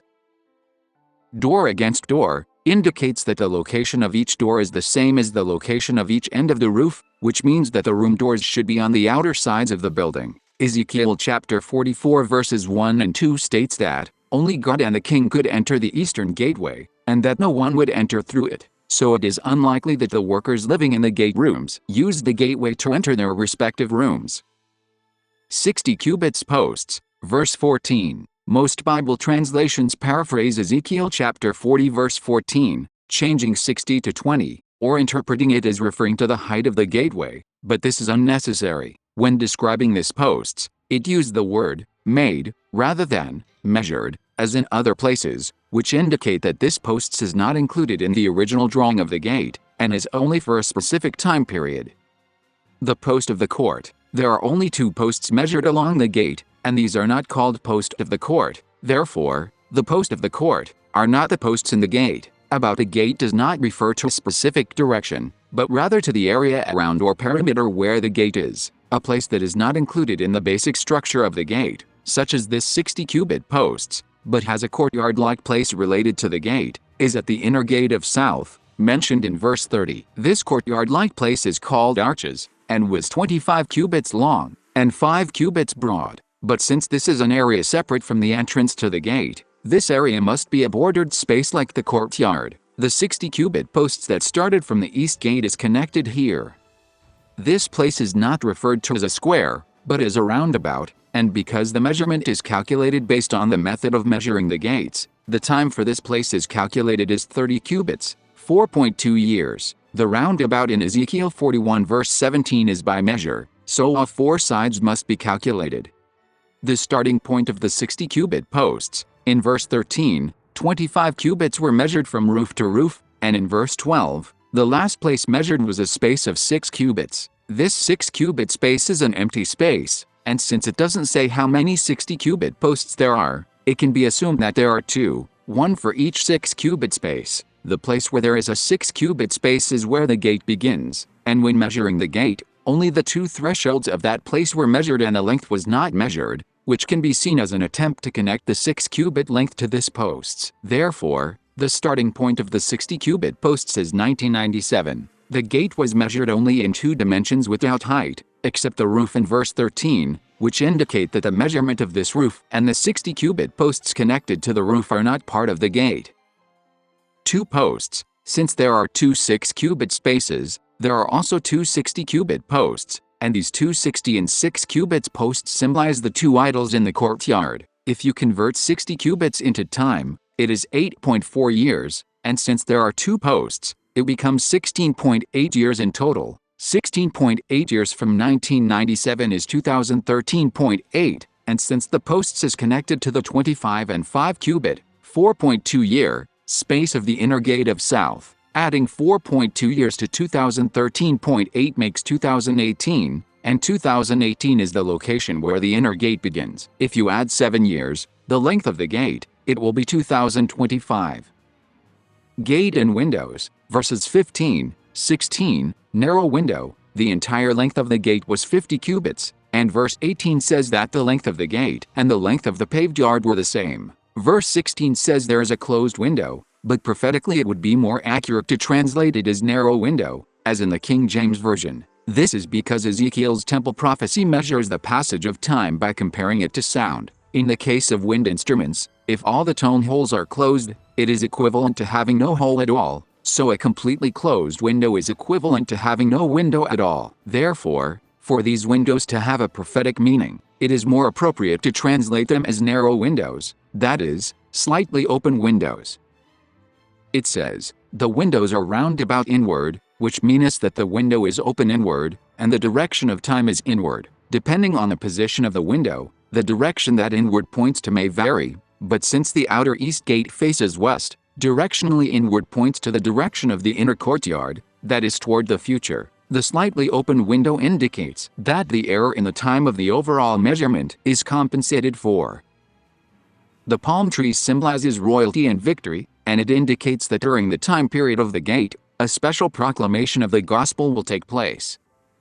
The prophetic period of outer east gate, duration according to the location. The starting year of the outer court was 1997, and if you add 7 years, gate 50 cubits, to that, it is 2004. The distance between the two gates is said to be 100 cubits, 14 years, so if we add 100 cubits from 2004, the year the inner gate begins is 2018, and if you add the length of the inner gate, 7 years, to that, it is 2025. Since the 8 steps are located in front of the gate, the starting date of the stairs is 2016.88, which is 2018 minus 8 steps, 1.12 years.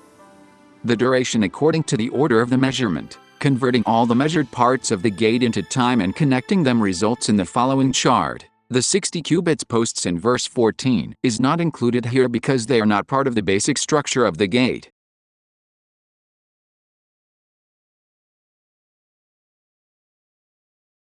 Other gates, Ezekiel chapter 40 verses 17 to 37, paved land, room 30, verses 17 to 19, the paved land shares the same width as the gate, which indicates that the period of the paved land, like the gate, is also a period related to the cross of Christ. Since the ground on either side of the outer courtyard gate is called the lower pavement, we can see that there is a paved ground in the inner courtyard as well. The 30 rooms, like the 90 or 20 rooms, represent 30 years. 30 years from the year that the paved land starts, 1997, is 2027.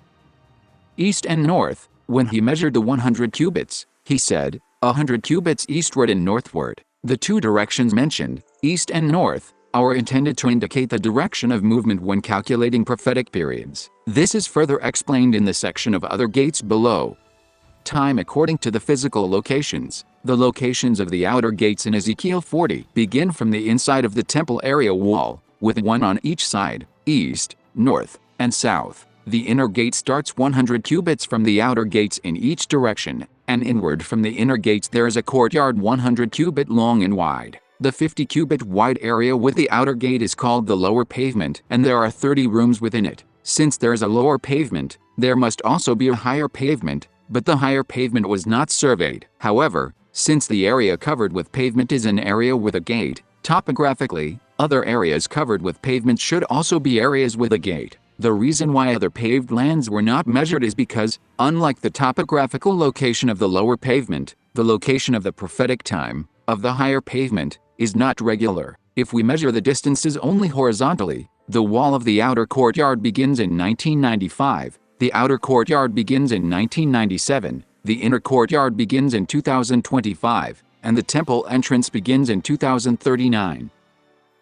East-north from the outer east gate. The following description of the measurements of each gate is not based on the topographical location of the gate, but rather on the order in which they were measured, their location, and the prophetic period in time. The endpoint of the outer east gate was 2026.78, figure above. In verse 19, a distance of 100 cubits was measured from the outer gate to the inner gate, and the direction of this measurement was described as east and north, King James Version. Therefore, we can see that these 100 cubits, 14 years, are not in a straight line, but rather go east and then north. 2026.78 is the point on the east-west line and is 1.78 years from 2025, the crossing point where the north and south passages connect. Therefore, to move 14 years east and north from 2026.78, you would need to move east for 1.78 years to 2025, and then north for the remaining 12.22 years. Then it will be 2037.22, and this year will be the starting point of the next outer north gate. Outer north gate, verses 20 to 23, the little chambers. It is difficult to know the exact meaning of verses 20 and 21, because almost all Bible translations paraphrase them. It says, "He measured the length and the breadth," verse 20, but looking at this alone, it seems like the length and width he measured were 50 and 25 cubits, the length and width of the gate. However, if we look at the Hebrew Bible or the King James Version, verse 21 does not begin with a description of the length of the gate, but begin mentioning the little chambers, the posts, the arches, and then the length 50 cubits and the width 25 cubits. Therefore, when we look at it sequentially, the length and width mentioned in verse 20 refer to the length and width of the little chambers. There are a total of 6 little chambers, and each room is 1 reed in length and width, so the total length and breadth of each chamber is 12 reeds. Posts and arches. Then, referring to the posts and the arches, he said that they were the same as the measurements of the first gate, and that their length was 50 cubits and their width 25 cubits. Although the posts and the arches are located after the little chambers, the mention of the posts and the little chambers and the measurement of 50 and 25 cubits means that these 50 and 25 cubits should be applied sequentially after the measurement of the little chambers. 50 and 25 cubits add up to 75 cubits, which is 10.5 years in time. 7 steps. The word steps can also mean degrees, and it is used in 2 Kings 20, when it is said that the shadow on the sundial moved back 10 degrees, in relation to Hezekiah's illness. When describing this staircase, it is specifically emphasized that it is a staircase for people to climb, by saying, "They went up unto it by 7 steps, to indicate that, unlike the corners of the altar, the number of steps on this staircase is not the number of years. The fact that there are separate stairs connected to the altar is also to indicate that the number of stairs and the dimensions of the corners of the altar are different. Therefore, the 7 steps is 0.98 years. 100 cubits to the opposite gate, verse 23. When describing the distance to the opposite gate, 2 directions were mentioned, as in the outer east gate, but this time in the order of north and east. Therefore, when applying the 100 cubits, you must first move north and then east. The prophetic periods. The direction of the gate. In the calculation of the outer east gate, the east was toward the past, and the north was toward the future. Therefore, here the north is toward the future, and the south is toward the past. Also, because the order of measurement started from the little chambers, then the posts, and then the arches, the order of measurement is moving from the future to the past. Offset. The starting point of the gate is a space of 6 cubits, but since the measurement of the north gate of the outer courtyard started from where the little chambers were, there is an offset of 6 cubits that was not measured. Since the 100 cubit mark from the outer east gate ended in 2037.22, the prophetic period calculation begins in 2037.22, but there is an offset of 6 cubits, 0.84 years, from 2037.22 to 2038.06. Chambers, posts, arches. The 12-year period for the 6 chambers is until 2025.22, and the 10.5-year period for the 50 and 25 cubits is until 2014.72. Windows, arches, palm trees, 7 steps. 0.98 years of the 7th step is until 2013.74. Although windows and palm trees are mentioned, their size is not measured, so they are not included in the prophetic period, but the presence of windows indicates that there is a margin of error of 1 decimal place in the year calculation. The arches is mentioned again to indicate its location, according to the shape and location of the gate. 100 cubits to north and east. From 2013.74 to 2025, it is 11.26 years, and if you move 2.74 years east, it will be 2022.26, for a total of 14 years. Outer South Gate, verses 24 to 27. In the case of the south gate of the outer courtyard, only the posts and the arches were measured, and no mention was made of the little chambers. Since the measurements were taken in the order of the posts and the arches, the direction of this passage is toward the arches, and in the case of the outer gate, since the arches faces the inner courtyard, the direction of time is from the past to the future. There were windows in the arches and posts, and that it was 50 cubits long and 25 cubits wide. Since only the posts and arches were measured without measuring the section with the little chambers, the distance of 35 cubits, 4.9 years, from the entrance of the gate to the posts becomes the offset. And there were 7 steps leading up to the entrance, and that there were 2 palm trees, one on each side. 50 cubits plus 25 cubits is 75 cubits, 10.5 years. To 2022.26, adding 10.5 is 2032.76, 7 steps, 0.98 years, is 2033.74, and 2 palm trees, 0.28 years, is 2034.02. Inner South Gate, verses 28-31, he measured the south gate. In the case of the inner south gate, there is no offset because the measured area refers to the entire gate. The length was 50 cubits and the breadth was 25 cubits. It had a special arches that was 25 cubits long and 5 cubits wide. Verse 30. Since the arches of the gate was included in the measurement of 50 cubits and 25 cubits in verse 29, the arches mentioned in verse 30 is another one. Since it is said that the arches were toward the outer court, verse 31, the direction of this gate faces the past, and there were 8 steps leading up to the entrance. From 2048.02, 10.5 years for 50 and 25 cubits will be 2037.52, 4.2 years for 25 and 5 cubits will be 2033.32, and 1.12 years for 8 steps will be 2032.2. Inner East Gate, verses 32 to 34, he measured the gate. The inner east gate was measured along the entire passageway, so there was no offset. The total length was measured to be 50 cubits and the width 25 cubits. Since the arches faces the outer courtyard, the direction of the gate faces the past. There were palm trees on this side of the post, but their number was not counted, so the number of palm trees is not included in the calculation. And there were 8 steps leading up to the entrance. 10.5 years and 1.12 years from 2032.2 would be 2021.7 and 2020.58. Inner North Gate, verses 35 to 37, he measured. There is no offset here, as it is said in verse 35 that the entire North Gate was measured, which was 50 cubits long and 25 cubits wide, and there were windows. Verse 37 says that the posts were toward the outer court. This post refers to the 2-cubit post of the 8-cubit door. A door facing inward means that the door post to which it is connected also faces inward. But verse 9 said that it was facing inward, which means that the direction of the gate is reversed. The arches and the posts should face opposite directions, the arches facing the outer courtyard, the doorpost facing the inner courtyard. But since the doorpost changed its direction, the arches also changed its direction, so that the entrance faces the inner courtyard. In other words, the direction of gate is facing the future. Therefore, from 2020.58, when the inner east gate ends, 10.5 years into the future is 2031.08, and 1.12 years into the future is 2032.2. Consequently, the beginning and end points of the inner east gate and the inner north gate are the same.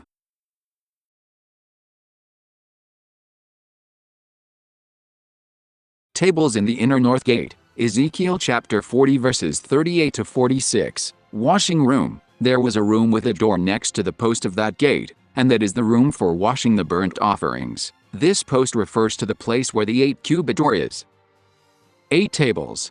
Verse 39 says, "And in the porch of the gate were 2 tables on this side, and 2 tables on that side, placing in pairs on either side of the entrance. It was said that the tables were for the sacrifice of burnt offerings, sin offerings, and trespass offerings, but since the tables and the types of sacrifices were not distinguished separately, it can be seen that all 3 types of sacrifices were prepared on each table."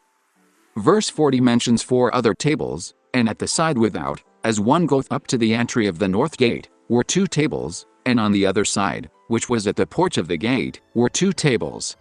The end of the inner north gate, measured up to verse 37, was 2032.2. Since the actual length of the passage is 50 cubits, 7 years, the era in which this gate is located is from 2025 to 2032. Since the inner north gate faces the future, its direction is toward the inner courtyard, so the outside entrance mentioned here points to the year 2025, and the opposite entrance, the front door, points to the year 2032. In verse 41, when counting these tables again, it says that there are 4 tables on this side, and 4 tables on the other side, for a total of 8 tables. Dividing this side and that side means dividing these tables into 2 groups of 4 each, and saying that the sum is 8 means lining up the tables in a row. If we split these 2 groups and reconnect them, the result would be the same as splitting the gate in half, with one side applying from 2025 to 2032 and the other side applying from 2025 to 2018. 4 stone tables. Verse 42 describes 4 stone tables, each measuring 1.5 cubits long, 1.5 cubits wide, and 1 cubit high, which were for preparing burnt offerings. In the case of a rectangular prism with length, width, and height, the height is the main length, and the length and width are operators for calculating the height, so multiply the sum of the length and width, 3, by 0.14 to convert it to time, and divide the height by that to get 2.38.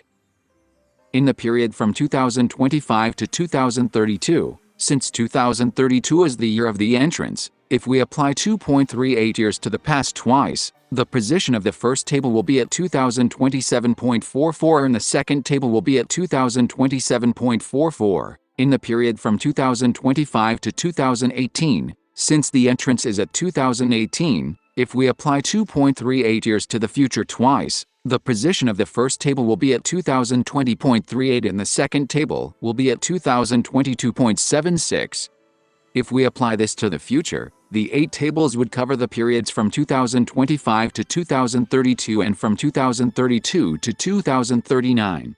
Chambers of the singers. There were 2 rooms in the inner courtyard at the north and east gates, and without the inner gate were the chambers of the singers in the inner court, which was at the side of the north gate, and the prospect was toward the south, one at the side of the east gate having the prospect toward the north. Verse 44 KJV. Although it is often translated as room, in the Hebrew Bible, it means singer's room. The reason why the singers' chambers are said to be used by the priests is that the singers mentioned here are prophetically referring to Ezekiel, who is described in Ezekiel chapter 33 verse 32, as a very lovely song of one that hath a pleasant voice, and can play well on an instrument, and to indicate that the air these chambers refer to is related to the prophecy in chapter 33. North gate facing south, east gate facing north. The room next to the north gate was facing south, and the room next to the east gate was facing north. Since both of these rooms are located in the inner courtyard, the time periods they represent belong to inner courtyard. In the measurement of the gate, the length of the inner east gate and the inner north gate are the same, and their ends are also the same at 2032.2. Since the north is the past and the south is the future in terms of time direction, the room facing north will face the past from 2032, and the room facing south will face the future from 2032. Altar, temple, and inner courtyard. The room facing south was to be used by the priests who managed the temple, and the room facing north was to be used by the priests who managed the altar. In particular, the priests who managed the altar were to be priests of the Zadok descendants. Then in verse 47, it is said that the length of the inner court was measured to be 100 cubits, and that the altar was in front of the temple. Therefore, the singer's room can be seen as symbolically dividing the courtyard into 2 symbolic periods, the altar and the temple. The porch of the temple. The measurements of the temple are almost entirely recorded in chapter 41, but the measurement of the temple porch was included at the end of chapter 40. This indicates that the period of the inner courtyard symbolized by the singers that manages the temple is the same as the period of the temple porch. The total length that was measured at the temple porch was 49, and 49 is 6.86 years. 6.86 years from 2032.2 is 2039.06, which represents the end of the inner courtyard in 2039.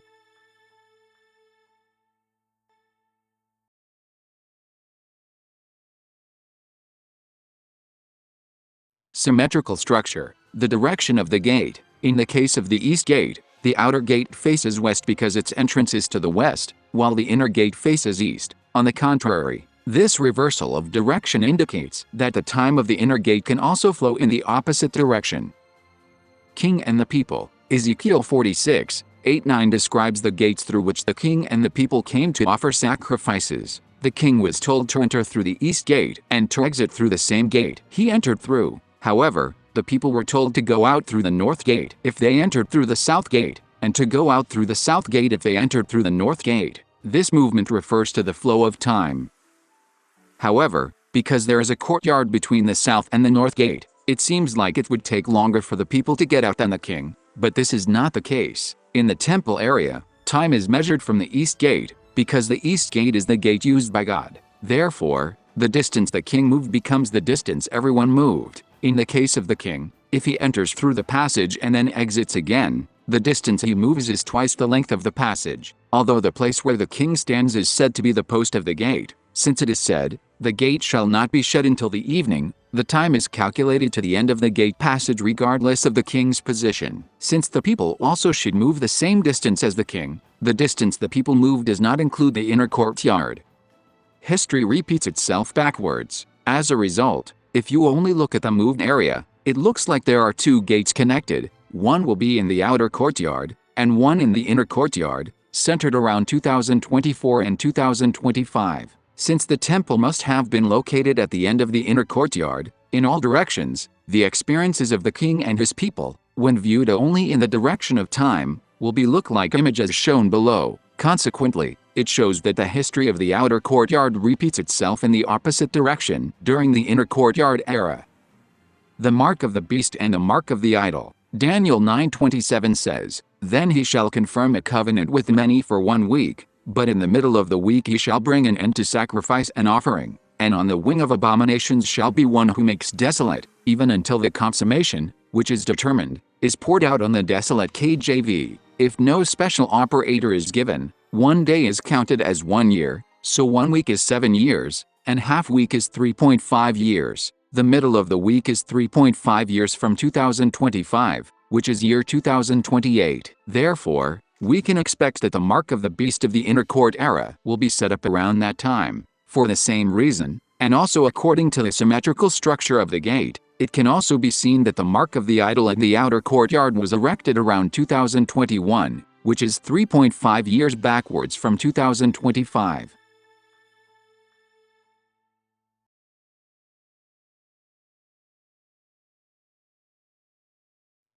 The wall of the temple and the side chambers. Ezekiel 41 verse 5-11. The number of the side chambers. There were rooms on the wall of the temple, the total number of which is 30 or 90 depending on the Bible translations. However, prophetically, the result is almost the same whether you calculate the total number of rooms as 30 or 90, and both methods are explained below.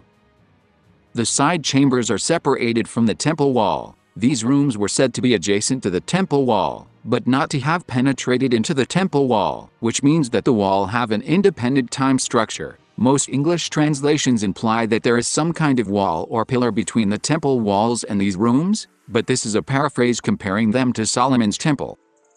The size of the side chambers. Verse 5 says that the width of these chambers is 4 cubits, and verse 7 says that the higher the floor, the wider the rooms become. Verse 9 says that there was an outer wall connected to the side chambers, and that an empty space remained. Verse 11 says that the door to the side chambers faced the empty space, and that its width was 5 cubits. There is an empty space between the door of the side chambers and the outer wall, and if that wall is to be the outer wall of the side rooms, the rooms connected to this wall must be the room on the highest floor, and the door of the rooms used when measuring the size of the empty space must be the door of the rooms on the lowest floor. Also, therefore, the 4 cubits in width of each chamber mentioned in verse 5 must refer to the width of all the chambers side that touches the temple wall. Calculating with 90, the second floor is the center. Verse 7 says, "The breadth of the house was still upward, and so increased from the lowest chamber to the highest by the midst." This is a form that emphasizes the second floor, meaning that the width increases as you pass through the second floor from the first to the third floor. By mentioning the middle floor last, rather than mentioning it in order, It indicates that the second floor is the center of this prophecy. Therefore, the 4-cubit width is for calculating the time of the second floor, and the rest should be calculated based on the second floor's time. The time of each floor. The second floor. The number of the side chambers in the second floor, 30, represents 4.2 years. If we use 4.2 as the time operator, and divide the total length of the rooms, 120, 30 rooms times 4 cubits, we get 28.57 years.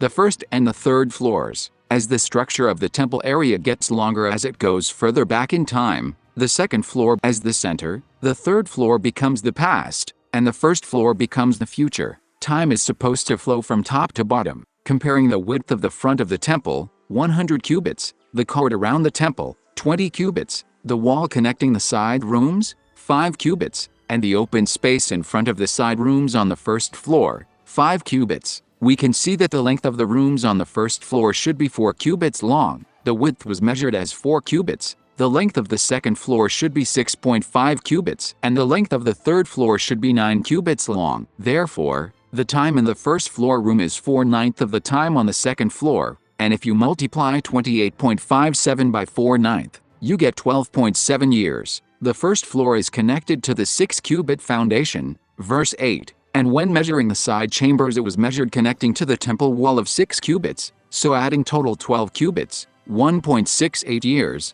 to 12.7 makes 14.38 years.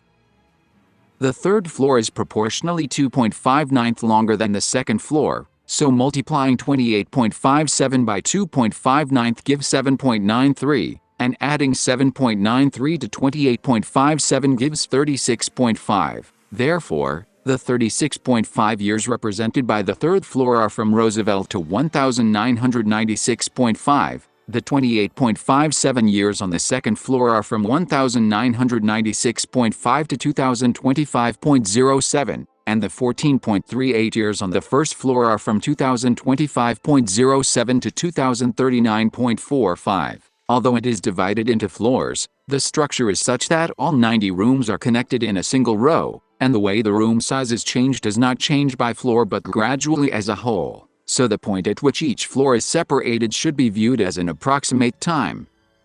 The location of the side chambers. The side chambers were on 3 sides of the temple, with doors facing north, south, and an open space, verse 11, which means that the rooms on the north side have doors facing north, and the rooms on the south wall have doors facing south. To make the doors of the rooms attached to the west side of the temple should face north and south, and the open space without being blocked by other rooms, only 6 rooms can be built, 3 stories to the north and 3 stories to the south. Therefore, there will be 14 rooms on each floor of the temple, 42 on the north side, 42 on the south side, and 6 on the west wall. Calculating with 30. If we consider the total number of rooms to be 30, the period of each floor becomes shorter, so it cannot be divided into 3 periods, and only 1 period appears. A total of 30 rooms are divided into 3 floors of 10 each, and the length of the rooms on the first floor is 4 cubits, the length of the rooms on the second floor is 6.5 cubits, and the length of the rooms on the third floor is 9 cubits, so the following calculation results can be obtained. Since the period of the middle floor calculated using 90 rooms was 28.57 years, it can be seen that these 2 calculations have the same result. The time of the temple and the side chambers. The total length of the temple is 28 years, and the length of the side chambers are also 28 years. Adding 28 years to 1994, the wall of the outer courtyard would be 2022, and adding 28 years to 2022 would be 2050. Comparing the 90-room era and the 30-room era, we can obtain the following.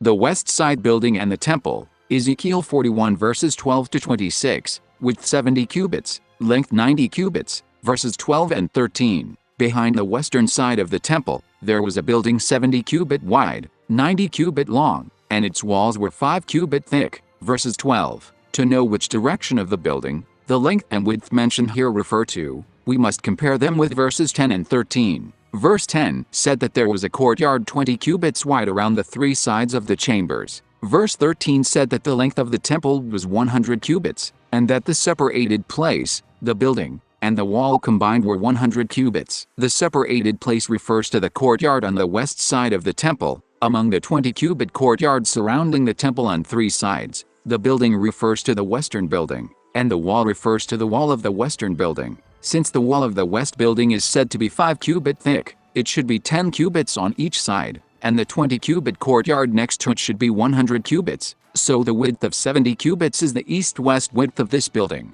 and the length of 90 cubits is the north-south side. The length of the temple, 100 cubits. Verse 13, 2 100 cubits. Verse 13 mentions 2 100 cubits. The first one refers to the length of the temple, and the second one refers to the combined length of the western building, the separate place and the walls.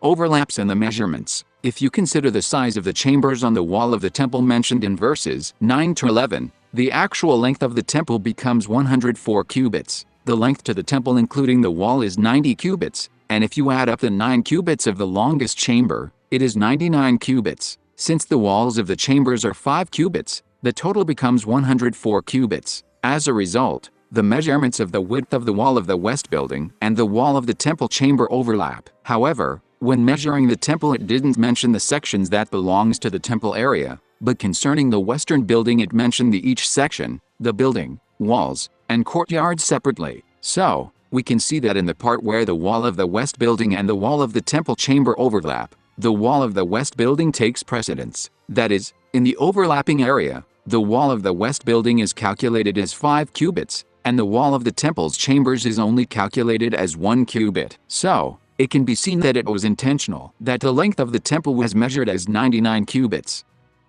Temple and the separate place east. Verse 14. Verse 14 says, the breadth of the face of the house, and of the separate place toward the east, 100 cubits. The word house, mostly translated as temple, is not a word used only for the temple, but simply means building. And here it does not refer to the temple, but refers to the western building, because the width of the front of the temple cannot be 100 cubits. If the intention was to refer to the combined size of the side chambers and courtyards on either side of the main temple structure as the front of the temple, then all the individual parts would have been mentioned, just as the 100 cubits related to the western building were mentioned in verse 13. This simultaneous measurement of 100 cubits for the front of the western building and the separate place demonstrates that the size of this separate place remained constant.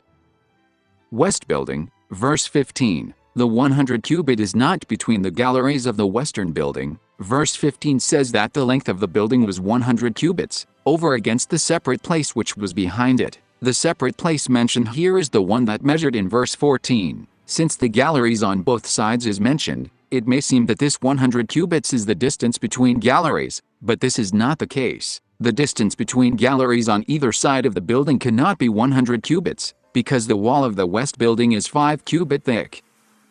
Over against the separate place, this measurement is a horizontal measurement, east to west. Since the 100 cubits in the north-south direction were already measured in verse 14, there was no need to measure them again. By comparing them with the separate place, measuring over against the separate place means to measure from the beginning of the separate place, measured in verse 14. See the following figure. This is to show where the porch of the court is located. In verse 14, the measurement of 100 cubits in the north-south direction, in relation to the west building, is made once with the west building as the center, and once with a separate place as the center, which indicates that the length of this porch is 20 cubits, the same as the length of the east to west courtyard. Although the width of this porch is not mentioned, since the measurement was made so that the west wall of the temple overlapped the wall of the west building, the width of the porch of the court can be assumed to be 60 cubits, the same as the width of the temple, and so, the inner temple also refer to the west building,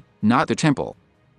Temple, verses 16 to 26. In verse 15, the sections of the west building is measured in the order of the galleries, the inner sanctuary, and the porch of the court. Since the last place mentioned is wall, and the entrance of the building should be at the east side of the building, these locations can be considered to be listed from west to east.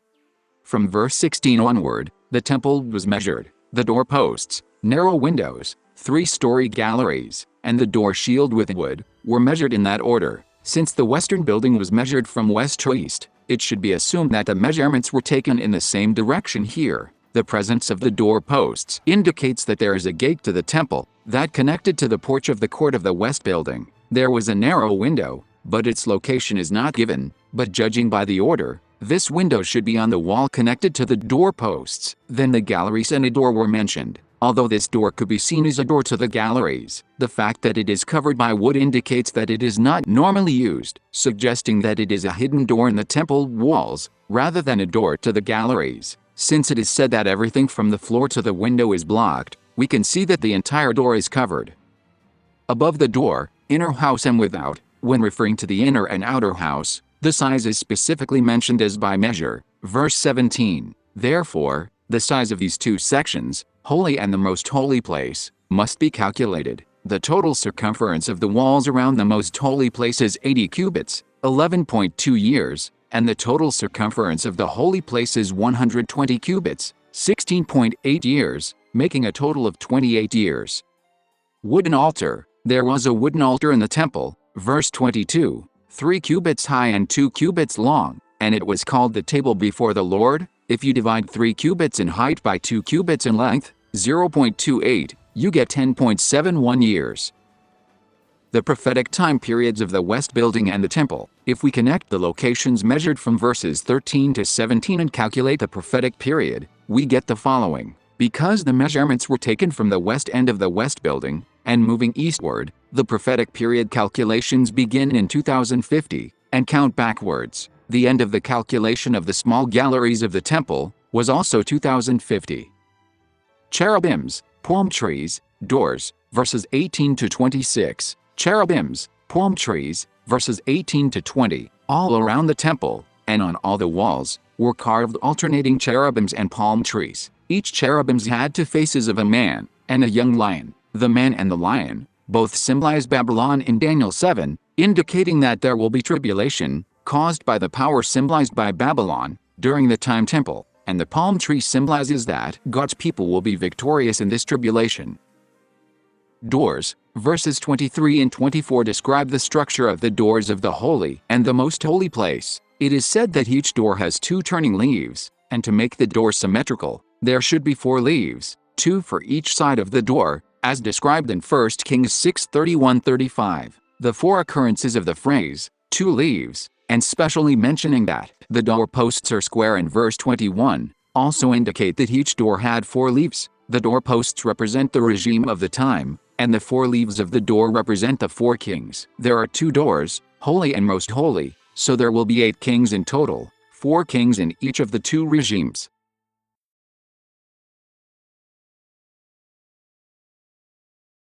Rooms and galleries on the north side. Ezekiel chapter 42. First building, verse 1 and 2. Ezekiel saw a chamber in the outer court to the north, and verses 1 and 2 describe the location and size of the chamber. Verse 1 said that the chamber was over against the separate place and was before of the building toward the north. The courtyard measured in chapter 41 was the one next to the western building and the temple. So, this building is bordered by the courtyard to the south, and a building is located in front of it to the north. And verse 2 said before the length of 100 cubits was the north door. Since verse 1 states that there is a building to the north of this building is facing either north or south, and the 100 cubits mentioned here refers to the east-west length of this building. So, the north door that is 50 cubit wide refers to the inner north gate. Second building, galleries, verses 3 to 6. The location of the galleries. Verse 3 said that there were galleries between the 20 cubits of the inner court and the paved ground of the outer court. Since the building mentioned in verse 1 starts at the same vertical point as the western boundary of the inner courtyard, the 20 cubits refer to a length of 20 cubits from the western boundary of the inner courtyard. And it said, gallery against gallery in 3 stories, which means the galleries are arranged in 2 rows facing each other, in 3 levels. Chambers, a walk, a way. Verse 4 mentions chambers, which refer to the galleries mentioned in verse 5. These galleries have 3 floors, and the length of the galleries becomes smaller as you go up the floors. Verses 5. And there was a walk of 10 cubits before the galleries and a way of 1 cubit. Some Bible translations changed this 1 cubit to 100 cubits, but this is an incorrect translation. Both 10 cubits and 1 cubit refer to the width of the road. Since it is said that, gallery against gallery in verse 3, This walk of 10 cubits refers to the distance between the two rows of galleries.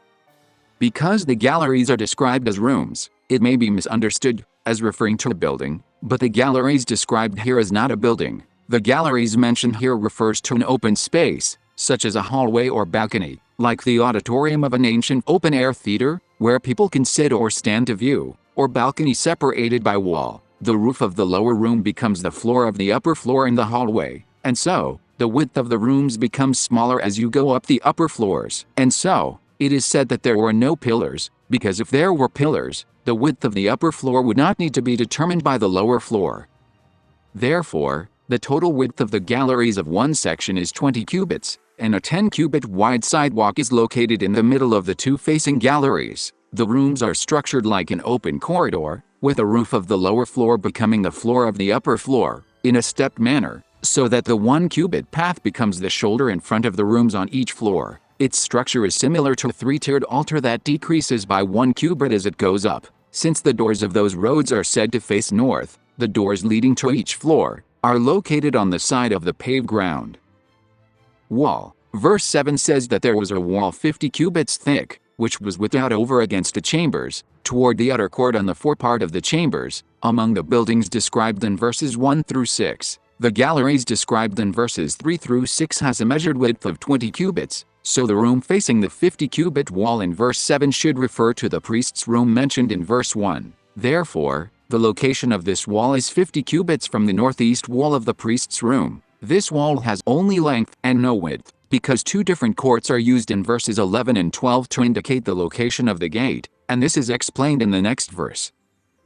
North building, verses 8 to 12, location of the 50-cubit building. Verse 8 says, "For the length of the chambers that were in the outer court was 50 cubits." Although the location is not stated, verse 7 states that the location of the 50-cubit wall separating the priest's chamber was on the northeast side of the priest's chamber, so it can be seen that this building faces this wall. 100-cubit building. Verse 8 also says that and, lo, before the temple were 100 cubits. The word translated as temple means building in Hebrew, and does not necessarily refer to temple, since the buildings mentioned in verses 1 through 7 are the priest's room, 100 cubits long, the gallery, 20 cubits wide, and the wall, 50 cubits long. So, the 100-cubit building mentioned here is not temple, but rather the priest's room. However, the way this word is written suggests that these 100 cubits could refer to something else, as explained in verses 10 and 12. A door and rooms in the basement, verses 9 and 10. Verse 9 says, "And from under these chambers was the entry on the east side, as one goeth into them from the outer court." What this means is that there is a door leading from the outer courtyard, and that door is located in the basement of this building. Because there is a gallereis next to this building, you have to go through an underpass to enter this building from the outer courtyard. And in verse 10, there is a room connected to this door. Although some Bible translations change the entire meaning of verse 10 in a completely different way, such as changing east to south, but these changes are not necessary. It says, "The chambers were in the thickness of the wall of the court toward the east," which mean that the location where these rooms are is in the same place as the wall of the courtyard. That is, these rooms are under the wall in the courtyard, and since verse 9 says that the door leading to the north building is underground, these rooms are connected to that underground door. So, the wall of the court refers to the galleries, and the building refers to the north building. Size of the room, verse 11. Verse 11 describes the shape and size of this room. It says that the way before them was like the appearance of the chambers which were toward the north. The word translated as way in Hebrew also refers to the shape or function of a building, like a course of a life or a mode of action. In other words, the use and purpose of this room is designed to be used like the north room. And it says, "As long as they, and as broad as they, and all their goings out were both according to their fashions, and according to their doors." Since the building whose length and width are both measured is the first building, the building that this underground room imitates is the first building. The fact that this building imitates the form of the first building, the priest's chamber, indicates that the idolatry it represents will imitate Christianity or even appear within Christianity. Location of the door, verse 12, north and south. The description of the northern rooms is connected to the southern rooms because the north and south are symmetrical. In the case of the gates, it is said that those who entered through the north gate should exit through the south gate. and those who entered through the south gate should exit through the north gate, which indicates that the north and south had symmetrical structures, so the rooms in the north are also in the south. Rooms, doors, and a door. Verse 12 begins with an introduction about the door of the room in the south courtyard. The phrase that we're toward the south does not actually mean that the room is facing south, but rather to its location in the southern courtyard, as the east gate was called as gate toward the east, and the north gate was called as gate toward the north. And it said, there was a door in the head of the way, and to give us more information about the location of the door, it said, the way directly before the wall and toward the east. To clarify the direction, east, it added an explanation that it is when one entereth into them. A person entering refers to entering the outer courtyard through the south gate, that is, moving from south to north, then the east becomes the person's right. In other words, if you enter through the outer south gate and proceed further, you will find a wall directly in front of you, and the gate is to the east of that wall. Just like how GPS uses 3 points to determine location, it used 3 locational information to determine the location of the door. In the north courtyard, the rooms are to the right of the direction from which one enters through the north gate, so it is said that the door is to the right, that is, to the east, also in the south courtyard. Wall in front. This wall indicates the additional porch located in front of the south gate. Those in the south are identical to those in the north, but the reason it is using the south rooms to explain the location of this door is because the south gate has a 25 and 5 cubit porch that the northern passage does not. The wall in front refers to the wall of the porch, the 25 and 5 cubit porch, and the east refers to the east of the wall of the porch. The location of the door, the 25 and 5 cubit wall is a total of 30 cubits, 4.2 years, and when combined with the 50 cubit gate, the total is 80 cubits, 11.2 years. Calculating from the entrance of the inner south gate to this point, the year would be 2013.8. Ezekiel 40 verse 14 describes this point as the end of a 120 cubit length, formed by 2 60-cubit posts, connected to the east outer gate, and this refers to the time when the 2 idols of the outer court were erected. Symmetrical structure. Using the south gate to locate the door in the north outer courtyard suggests that the north and south have a symmetrical structure, and according to Ezekiel 46 verse 9, for those who enter through the north gate, the north side becomes the outer court, and for those who enter through the south gate, the south side becomes the outer court. So, the location of the priest's chambers is symmetrical not only in the north-south direction, but also in the east-west direction. The symmetry between the north and south indicates that the north and south contain the same events, and the symmetry between east and west indicates that the timing of these events is repeatedly applied in the past and future, following the same time intervals. Therefore, the year 2013.8, in the outer court era, corresponds to the year 2036.2, in the inner court era. According to the prophetic timelines revealed so far, the 2 idols of outer court era were prepared in 2013, and they were enforced in 2013 and in 2021, while the idols in the inner court will be erected in 2028, and will be enforced in 2028 and 2036. This all-side symmetrical structure can be shown like the following figure. This is the shape of the altar in 4 levels, and also the shape of 2 eagles facing each other with their wings spread.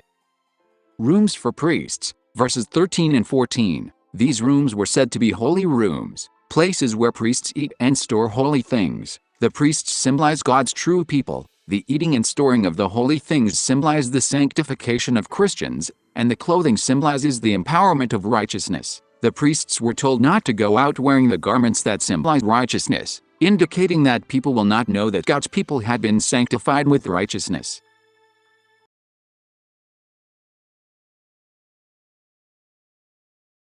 Measuring around the temple area, Ezekiel 42 verses 15 to 20, measuring unit, it's not a cubit, it's a reed. The unit of length for each side measured in verses 16 to 19 is reed, not cubit. Some translations have artificially changed unit to cubit to match the size of other areas in the temple area, but this is unnecessary, because the Ezekiel's temple survey map is not intended to measure physical distances, but rather distances in time. 500 in verse 20, however, the length and width 500 in verse 20 do not have units. The word reeds used in the King James Version is also not in Hebrew Bible. The reason why there is no unit in verse 20 is explained below. Roundabout, Measuring began at the side of the outer east gate. The length of all sides of the east, north, south, and west measured was 500 reeds, and according to the Hebrew Bible, the word a roundabout was included when measuring east and north, but when measuring south and west, this word was not included. If one side is a straight line and the sides are joined to form a perimeter, then the perimeter must be a square. Therefore, the measured east becomes a square area starting from the east side of the temple area, and the north also becomes a rectangular area starting from the north side. Since the south and west do not have a perimeter, they become straight sides, resulting in measurements as shown in the following diagram. 4 sides measured in verse 20. In verse 20, it is said that the 4 sides were measured as if summarizing what was measured before, and it is mentioned that there was a wall around it. The fact that the number of sides is indicated as 4 sides rather than the perimeter indicates that the measurement in verse 20 was not for measuring the area, but for measuring the length of the wall. That is, it is a square with a length and width of 500 each. If the unit of this 500 were the reed used in verses 15 through 19, the size of the square created by the wall would be the same size as one of the square areas in the figure above. But since there is no unit, the square created by the wall must be a square that includes the entire area measured, because contextually, verse 20 is about remeasuring the land that was previously measured. If there is a wall on all sides, an area of the same size as the other square area is created in the northeast. Then, 4 smaller areas are created within the square created by the wall, and a total of 12 boundaries of 500 reeds are created, 6,000 reeds in total, and the entire length becomes 500 by 500 in length and width. As explained in chapter 40, 1 reed represents 1 year, so 6,000 reeds symbolize 6,000 years. If we calculate the total length of 6,000 with the total length of 1,000 without units, we get 42.857. If you assume that the unit for this 1,000 is reed, the total length would be 7,000 years, but since the unit is not given, we cannot say that 7,000 years would be the end of the history of the world.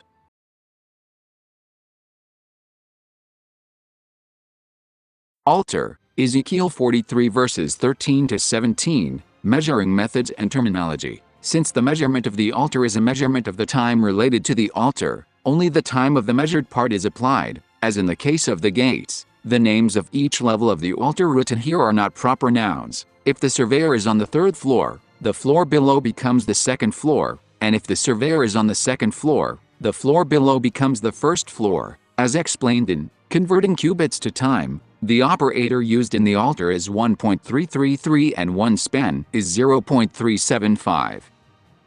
The following is a summary of the altar measurements. The prophetic period symbolized by the altar, as explained in Converting Cubits to Time, 1 cubit of the altar is equal to 1 year. 1 span is 0.375, which is obtained by dividing 0.5, the standard length of a span, by 1.333, the ratio of the long cubit of the altar. The altar hearth and the 2nd floor were measured in length and width, making them square. Since the other parts were measured only in 2-dimensional straight lines, the altar hearth and the 2nd floor have 2 lengths, a straight line length and a rectangular length. The length as a straight line is converted to years by simply converting 12 and 14 cubits, and the length as a square is converted by adding the length and width and then dividing it by 1.333. According to the method of converting the length of the temple, in the case of the altar, adding 12 and 12 gives 24, and dividing 24 by 1.333 gives 18. For the upper ledge, adding 14 and 14 gives 28, and dividing 28 by 1.333 gives 21. However, since the right edge of the 2nd floor has already been measured from the base to the altar, it becomes 20, by subtracting 1 from 21.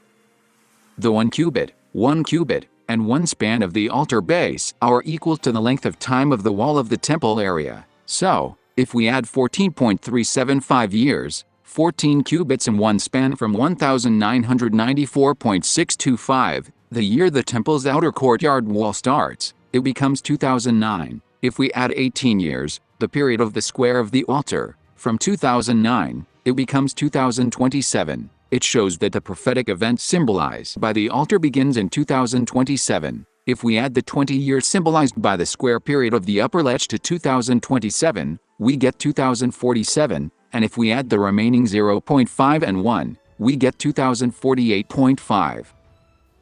Purifying the altar, Ezekiel 43 verses 18 to 27. It is said that the bull offered on the day the altar is built should be burned outside the sanctuary, which indicate that it symbolizes the cross of Christ. See Hebrews 13:12. The altar refers to the era of the temple porch, which starting in 2039. The total number of days used for the dedication of the altar is set at 7 because the day following a 7-day period is called the 8th day. A 7-day period cannot exceed 7 days. In the era of the temple porch, which begins in 2039, the time of the cross is in 2041, so the first day of the dedication of the altar is in 2041, the end of the 7 days is in 2049, and the 8th day is in 2050.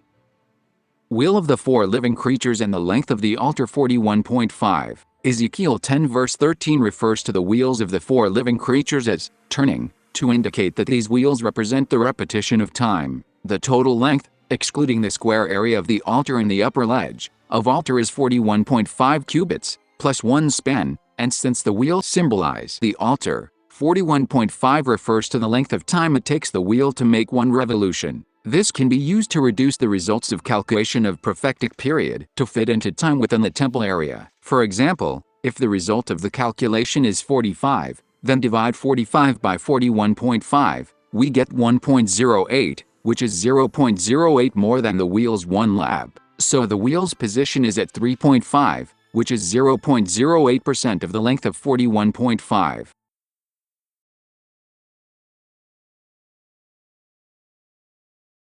The sacred district, Ezekiel 45 verse 1 to 8. The portion to present to the Lord, verse 1. The holy portion of the land. Chapter 45 has no units of measurement except for verse 2, 50 cubits. The reads in verse 1 in the King James Version is also not on the Hebrew Bible. After measuring 25,000 in length and 10,000 in width, it was said, "This shall be holy in all the borders thereof round about." Since the area measured in verse 3 is called the most holy place, the holy place mentioned here refers to the holy place.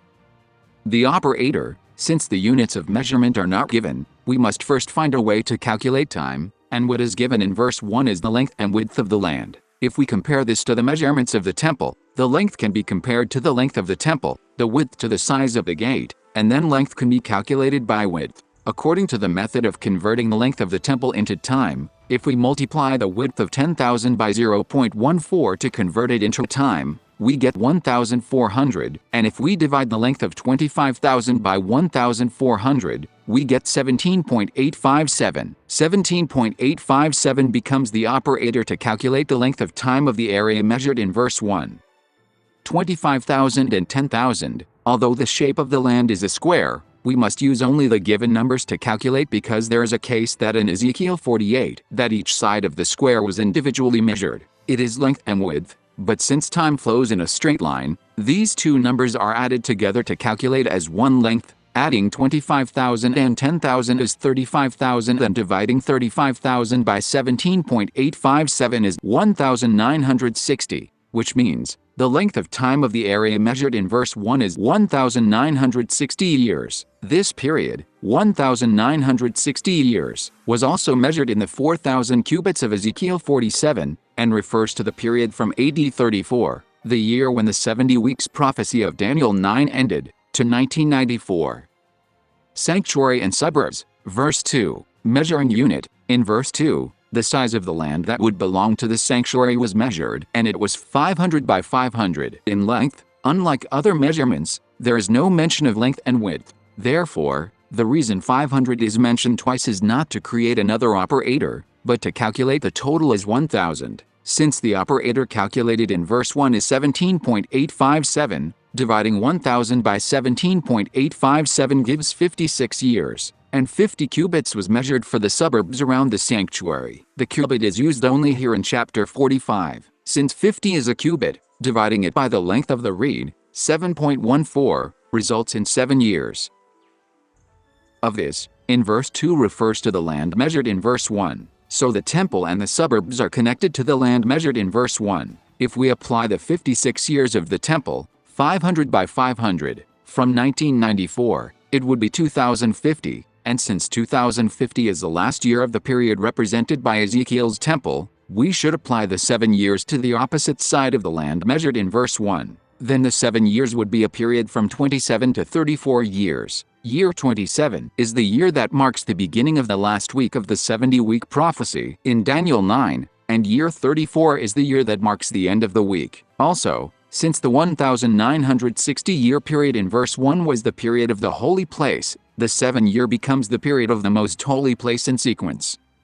Sanctuary, most holy place, and holy place. Verse 3 says to measure 25,000 in length and 10,000 in width, and to place a sanctuary within it. Since the sanctuary is to be placed in that land, the time of the sanctuary becomes the operator that calculates the time of the land. If we divide 35,000, 25,000 plus 10,000, by 1,050, temple, 500 plus 500, plus suburbs, 50, we get 33.3. It says, "In it shall be the sanctuary and the most holy place." Since the time of the land, 33.3, is shorter than the time of the temple, 56, if the time of the temple is applied to the time of the land, the time of the temple will be divided into two, 22.7 plus 33.3. If we add 33.3 years to 1994, it becomes 2027.3, and that will be the year when the period of the temple will be divided. Since there shall be the sanctuary and the most holy place,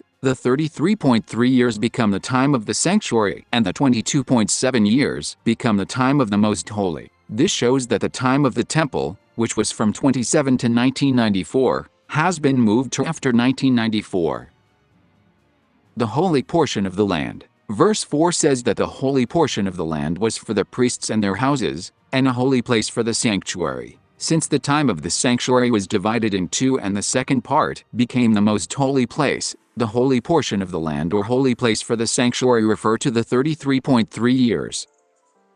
Land for Levites in room 20. In verse 5, it is said that the land measuring 25,000 and 10,000 were to be given to the Levites, and that 20 rooms were to be built on the land. The number of rooms is calculated as the number of years regardless of the size of the place where the rooms are located. This is because the 30 rooms on the paved ground and the 90 rooms in the temple walls both represent 30 and 90 years. Both the areas in verses 4 and 5 are areas where the priests' houses are located, and they represent the time of the sanctuary. The time of the sanctuary has moved from the time zone of verse 4 to the time zone of verse 5. City, verse 6. Location. It was said to place a city next to the holy portion, which refers to the land set apart as a sanctuary. In verses 4 and 5, the land of 33.3 years and the land of 20 rooms are both places where the priests' houses were located and places for the sanctuary. According to the order in which the prophecy was given, the holy area mentioned here refers to the area next to the Levite area. Prophetic time. What is unique about the city when measuring it is that, unlike other districts, the width was measured first and the length later. The reordering of width and length shows that we need to compute width by length. Multiplying 25,000 by 0.14 gives 3,500, with which divide 5,000 gives 1.428 years. Adding 1.428 years from 2,047.333, the border of the Levite area, gives 2,048.761. The entire temple area. The Holy District Survey map in chapter 45 also covers the same period as the Ezekiel's temple, from 1994 to 2050. 1,960 years in verse 1 indicates that the starting location of the temple area is 1994, and the first section is from 1994 to 2027, and since 2027 is the dividing point, we can expect that the cutting off the daily prophesied in Daniel 8 will occur between 2027 and 2028. The second section covers the period of tribulation from 2027 to 2047. What will happen between 2047.3 and 2048.7 and until the end of the world is not prophesied in Ezekiel 45. Since the prophecy about Passover comes after the measurement of the city and the king's land, we can assume that the events that will occur between the time of the city and the year 2050 are related to the experience of Passover. King's land, verses 7 and 8. The description of the king's land in verse 7 varies significantly depending on the translation. Most translations use both sides or left and right, but what it really means is saying this side twice. So, to translate it more accurately, it should be one side of the holy portion and one side of the city. The holy portion refers to the area where the sanctuary is located, including the areas for priests and Levites. The direction of the king's land was also described as west side westward and east side eastward. This means that one of these two regions faces west, and one faces east. And it says, "The length shall be over against one of the portions, from the west border unto the east border. The total length of the king's land must be equal to that of the other tribes," meaning that the length of the king's land from west to west border and from east to east border must be equal to the east-west length of the other tribes. Then, the shape of the land must be diamond-shaped, that is, the shape of this land is not a square, but a rhombus. The prophecy regarding the shape of the holy area is further detailed in Ezekiel chapters 47 and 48. Rules and offerings, verses 9 to 17. The following is a summary of the laws of governance and the gifts to be presented to the king, starting from verse 9.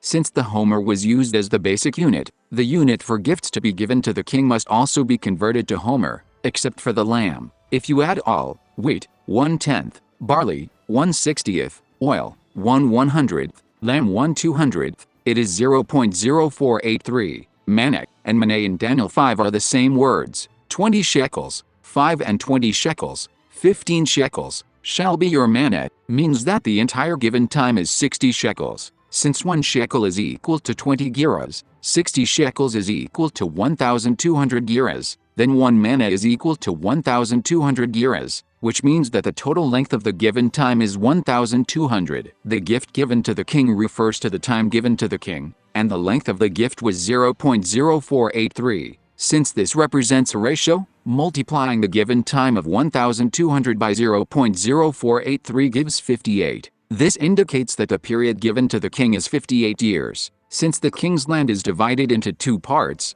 from the east to the eastern border, and from the west to the western border, so, the total length of time symbolized by the king's land is 116 years, which is 58 times 2. Of all the given laws of measurement, the ephah, 1/10 homer, and the bath, 1/10 homer, were not applied, so if we apply this after the city, it becomes 2048.961, 2048.761 plus 0.2 equals 2048.961. If we subtract 116 years from 2049, or 2048.961, we get 1933. Therefore, the length of time given to the king and all his people is from 1933 to 2049.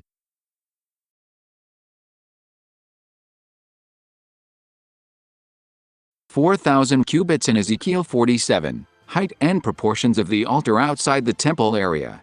1 to 2 to 4 to 4. The water that flowed out from the right side of the outer east gate gradually increased and became a river. Up to 1,000 cubits the water reached the ankles, up to 2,000 cubits the water reached the knee, up to 3,000 cubits it reached the waist, and from 4,000 cubits it was too deep for people to walk through. Typically, the distance from the ankle to the knee is about twice the distance from the sole of the foot to the ankle, and the distance from the knee to the waist is also about twice the distance from the ankle to the knee. If we express this as a ratio, it becomes 1 to 2 to 4 to 4. This is the ratio of the 11-cubit altar.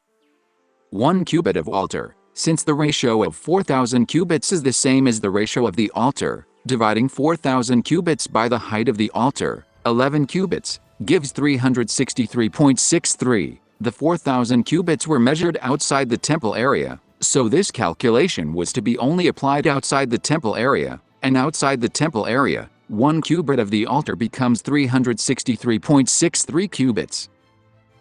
Converting the time of the altar. The 4,000 cubits only included the 11 cubits of height of the altar and did not include the width, so the total width of 3 cubits of the altar should not be included in the prophetic time calculation. Therefore, the total length of 11 cubits and the remaining length of the altar is 38.5 cubits, 11 plus 12 plus 14 plus 1.5. If you multiply 38.5 cubits by 363.63, you get 14,000 cubits. Since this is connected to the temple area, if we multiply 14,000 by 0.14, we get 1960. The water came out from the outer east gate. The starting year of the 4,000 cubit measurement is 1994. If we subtract 1960 from 1994, it becomes 34.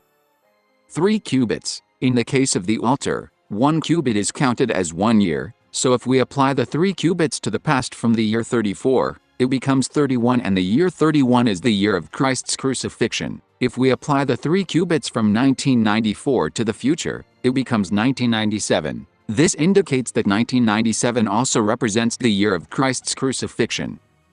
Applying to the temple area, direction of movement of the people. When explaining the direction of Ezekiel and the water, the use of the north-south direction rather than the east-west direction, and the fact that the 4,000 cubit measurement in the east-west direction was made outside the temple area, indicate that this prophecy is related to the lives of the people explained in Ezekiel 46:9. Therefore, although the 4,000 cubit measurement was taken outside the temple area, the results also apply to the southern and northern temple areas covered by movements of Ezekiel in the waters.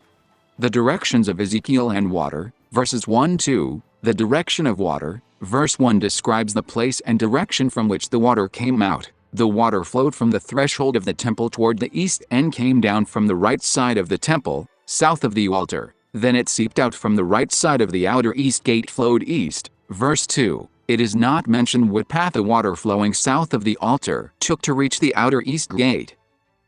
The direction of the water and Ezekiel are opposite. The water came out from the right side of the temple and flowed south of the altar and reached the east gate. Ezekiel went in the opposite direction of the water and reached the east gate throughout the north. The fact that the water and Ezekiel did not use the east direction within the temple area shows that the direction of movement of the water and Ezekiel represents the direction of movement of the people. This is because only God and the king were permitted to pass through the eastern gate. The people were only permitted to use the north and south gates. Those who entered through the north gate were to exit through the south gate, and those who entered through the south gate were to exit through the north gate. Direction and depth of water movement, east and south, west and north. The water gets deeper as it goes east, but since the temple area was measured two-dimensionally, the deepening indicates a movement toward the south. So as you move east, it gets deeper towards the south, and conversely, as you move west, it gets deeper towards the north. Calculating 4,000 cubits with 11, the 38.5 cubits of the altar, calculated as 4,000 to 11, described above, set the period between the end of the 70 weeks of Daniel 9 prophecy and the beginning of the temple area, from AD 34 to 1994. If we calculate the 4,000 cubits with the length of the altar, 11, we can calculate the prophetic period that could be applied to the temple area. Since verse 13 describes the boundaries of the country that is the center of this prophecy, these prophetic periods are especially relevant to this country. 1 to 2 to 4 to 4 is a ratio that points eastward, and since the further east you go, the past you are, and the further west you go, the future you are, 4 comes first in time and 1 comes last. Therefore, if you look at it in the order of measurement, it is 1 to 2 to 4 to 4, but if you look at it in the order of time, it is 4 to 4 to 2 to 1. This also explains why Ezekiel 43 verse 13 says of the altar base, "This shall be the higher place of the altar." The calculation method is the same as the calculation of 38.5, but each 1,000 cubit is calculated separately. If you divide 1,000 cubits by its corresponding ratio of 4, you get 250, and if you multiply 250 by 0.14 and to convert it to time, you get 35. Next, divide 1,000 by 8, 4 plus 4, because this ratio represents how much deeper the water has become. If you divide 1,000 by 8 and multiply by 0.14, you get 17.5. In the same way, if you divide 1,000 by 10 and multiply by 0.14, you get 14, and if you divide 1,000 by 11 and multiply by 0.14, you get 12.72. The place where the water began was the threshold of the temple. According to the measurement of the temple, the place where the temple entrance is located is the year 2039, 43, and if we consider the threshold as the entrance to the temple, adding 5 cubits, 0.7 years, of the temple entrance wall to 2039.43, we get 2040.13. Because there is a window in this wall, the decimal places may have a margin of error. If we subtract each period from 2040.13, we get the following years. In the calculations related to the period of the temple area, the period outside the temple area wall is calculated only from the period of the kings included in the prophecy of Daniel 11, and is therefore calculated from 1933, the term of President Roosevelt. So, 35 years from 1995.91 would be 1933, The calculation is done in the following order: Roosevelt, Truman, Reagan, Clinton. 1996 is the year when the temple area wall is. 2013 is the year King Jehoiachin was captured as described in Ezekiel 1, and 2027 is the year of the cross in the inner courtyard. The mention of the altar south when talking about a flow of water from the temple also indicates that 2027 is a part of the measurement division. Arabah and the sea. The location of Arabah, verse 8 says, "This water flows toward the eastern region and goes down into the Arabah, where it enters the Dead Sea." Arabah is said to be a region located in the southeast of Israel. The reason why the Arabah and the sea are connected is because the country that appears from verse 13 represents the United States. Since the east is symmetrical to the south, moving east is moving southeast, and so, Arabah refers to the corner of southeast of the country. Verse 19 states that the southern border goes along the river to the Great Sea, which also indicates that the southeastern border is the sea. 2 Kings 14 verse 25 and Amos 6 verse 14 also describe Israel's territory as from the entrance of Hamath to the Sea of the Arabah. The time location of Arabah, it said that the water goes down to the Arabah and reach the sea, so the Arabah is the end point of the 4,000 cubits, and in the calculation of 38.5 cubits, Arabah refers to the Roman area, the time of cross of Christ. The era of Arabah, calculated at 4,000 cubits, refers to the era when the Roosevelt administration began. En-Gedi and Eneglaim, verse 8 says, "And it shall come to pass, that the fishers shall stand upon it from En-Gedi even unto Eneglaim." Song of Solomon 1:14 says, "My beloved is unto me as a cluster of campfire in the vineyards of En-Gedi." If the Arabah symbolizes the beginning of the period of the field, connected to the temple area, the vineyards of En-Gedi refer to the courtyards of the temple area, and it said that there will be the places for spreading nests, and the water flows out through the sanctuary. So Eneglaim refers to the era of the temple porch where water first began to flow. Eneglaim is a place name that appears only here in the entire Bible and means fountain of two calves or fountain of two pools. If we combine En-Gedi, which means a vineyard, and Eneglaim, which means two pools, it means two pools of water for two calves in vineyards. Here, the vineyard refers to the area surrounded by the temple wall, so the two pools refer to the outer and inner courtyards, excluding the paved area where the gates are located.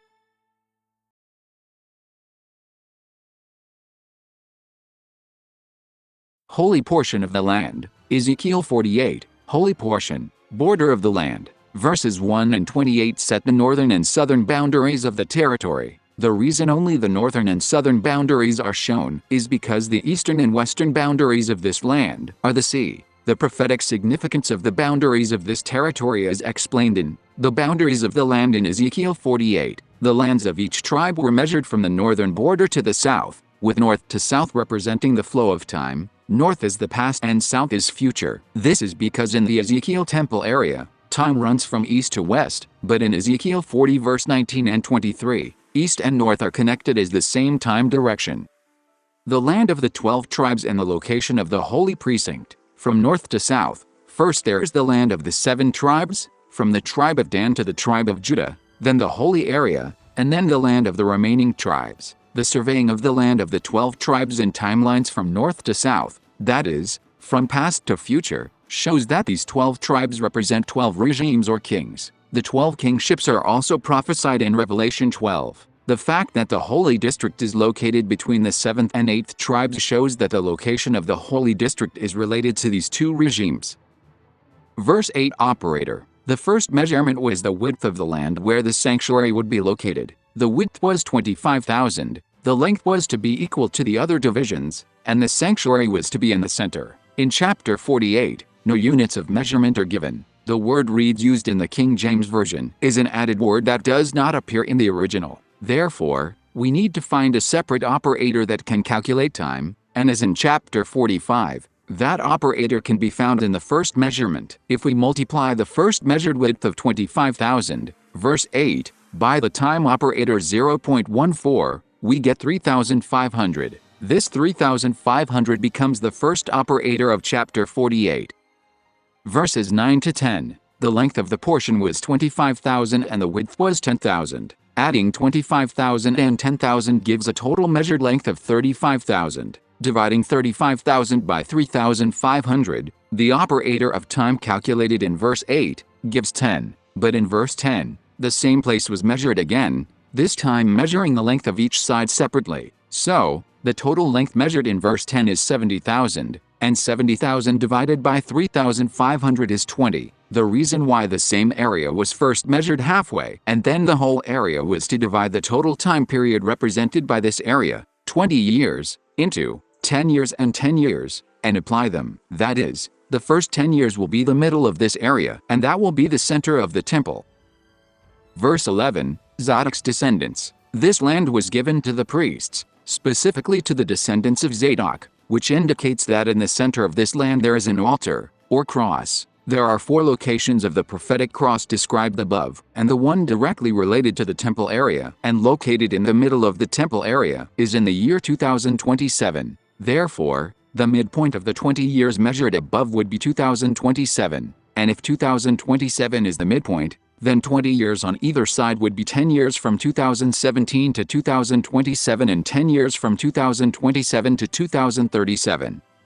Verses 12-14, Levite. Since the area where the temple was located was adjacent to the portion for Levite, and the area where the temple was located was given to the descendants of Zadok instead of the Levites, the Levitical territory must have existed before the Zadokite territory in terms of chronological order. Because the order of chapter 48 moves from north to south, geographically the Levitical district would be north of the area where the temple is located. In verse 13, when measuring the Levite area, it was specifically measured twice, since the length of this area is 25,000 and the width is 10,000, and it was measured twice. The length of time is also 20 years, which is twice 10 years. Since the year the Zadok area began was 2017, the Levite area would be from 1997 to 2017. Verse 14 states that the land in the Levitical region cannot be sold or exchanged, meaning that the time for this region has already passed. The city. Verses 15-17, 2 different measurements. The city was measured twice, once as the profane district and once as Jehovah Shammah. The fact that the same place was measured in 2 different ways shows that there were 2 different prophetic meanings for this area. Furthermore, the fact that the land where the city was located was divided and measured into different parts shows that there was more than one method for calculating the prophetic periods for this area.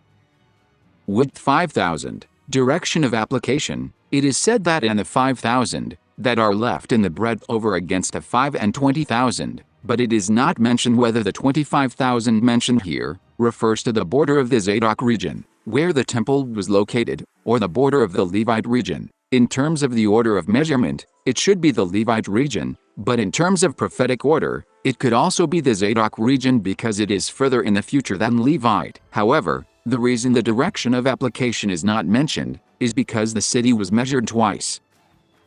5,000, operator, and 25,000. When measuring this width of 5,000, unlike other areas, the length was not measured, but the length of the boundary of the land previously measured was mentioned. Therefore, the width of the city of 5,000 does not only refer to the width of the land, but also shows that the prophetic period calculation method for the city is different. Over against the 25,000 means multiply 25,000 by 5,000. Since the 25,000 compared to the 5,000 did not come from the same land, they should not be added together, but should be calculated as if the length of the temple was calculated by the size of each door. Converting 5,000 to time operator by multiplying it by 0.14 and dividing it by 25,000 gives 35.714.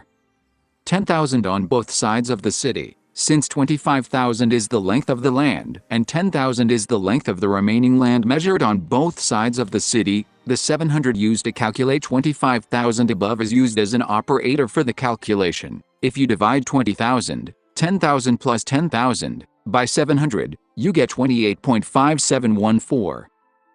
The size of the city, verses 16-17. There are fields around the city. Since the entire 5,000 cubit wide land was remeasured without any remaining portion, the structures within the land where the city is located cannot be a way to measure the length of time of the land. So, we need to use the time operator of the city itself. It is divided into city and fields, and 4,500 is the length of the city, and 250 is the width of the fields. Since the fields are on all sides, the total width of the fields is 1,000, and the total perimeter of the city is 18,000. If you multiply 1,000 by 0.14, you get 140, and if you divide 18,000 by 140, you get 128.571. Since the length of time is calculated as a ratio, the result is the same whether you calculate it as the total length or the length of each part.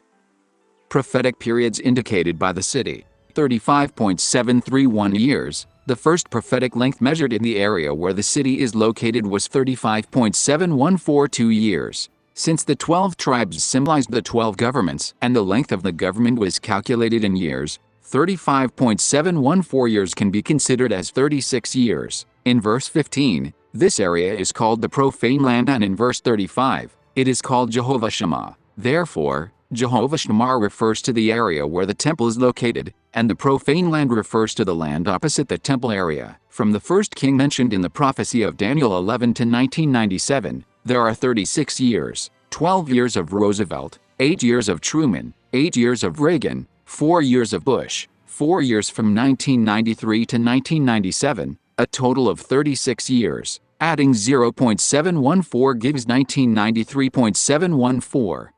The 128.571 years symbolized by the city and fields, and the 28.571 years of the remaining land, add up to 157.142 years. The 157.142 years from 1933.714, calculated above, is 1,776.572. Therefore, the total period is from 1776 to 1933, and from 1933 to 1997.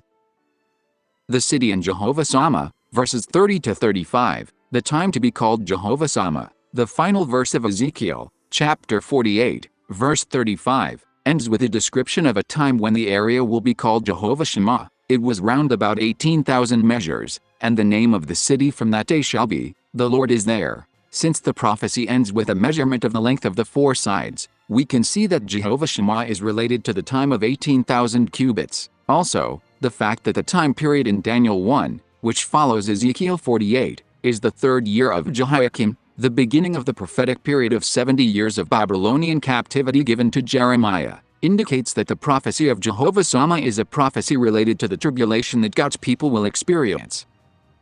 Daniel 1 to 1994. In Ezekiel 47, the 1,960 years, from 34 to 1994, were calculated from 4,000 cubits. AD 34 marks the end of the 70-week prophecy in Daniel 9, which began in 457 BC. The 70 weeks are a prophecy that connects to the end of the 70 years of captivity in Babylon, and the 70-year period began in Daniel 1, which connects to the book of Ezekiel. 70 weeks is 490 years, 490 years is 3,500 cubits, and 70 years is 500 cubits. If we follow the method of converting cubits into time, if you add up 14,000, 3,500, and 500, you get 18,000, which is the same length as the 18,000 cubits of Jehovah Shammah. This shows that the period from Daniel 1 to 1994 is the period to which the 18,000 cubits of Jehovah Shammah apply. The length of the city and the number of gates. There are 12 gates, 3 in each direction of the city, symbolizing the 12 tribes. The 12 gates mentioned here are the gates of the holy city Jerusalem mentioned in Revelation 21 verses 12 to 14, and are related to the 12 angels, 12 tribes, and 12 apostles, and symbolize the victory of the 144,000. Therefore, the 12 gates can be seen as symbolizing 12 years. The Zadok region was until 2037, and if you add 12 to that, it becomes 2049, which shows that the time of the Ezekiel's temple is until the end of 2049. If we apply the 12 years from 2038.83, the end of Levite area described below, it would last until the end of 2050. The location of the holy portion in the temple. The temple is to be placed in the center, verses 8 to 10. In verse 8, when measuring the entire length of the holy area from north to south, it is said that the sanctuary was to be placed in the center. In verse 9, the length and width of the land where the sanctuary would be were measured. In verse 10, the land was measured again, this time measuring each of its four sides, and it was again said that the sanctuary was to be in the center of it. The fact that the sanctuary must be in the center of the holy area and also in the center of the Zadok area means that the sanctuary is in the exact center of the holy area. Also, In chapter 45, both the temple and the surrounding field were measured, but in chapter 48, only the location of the temple was specified without measuring it, indicating that the temple had to be located exactly in the center of the field regardless of its size.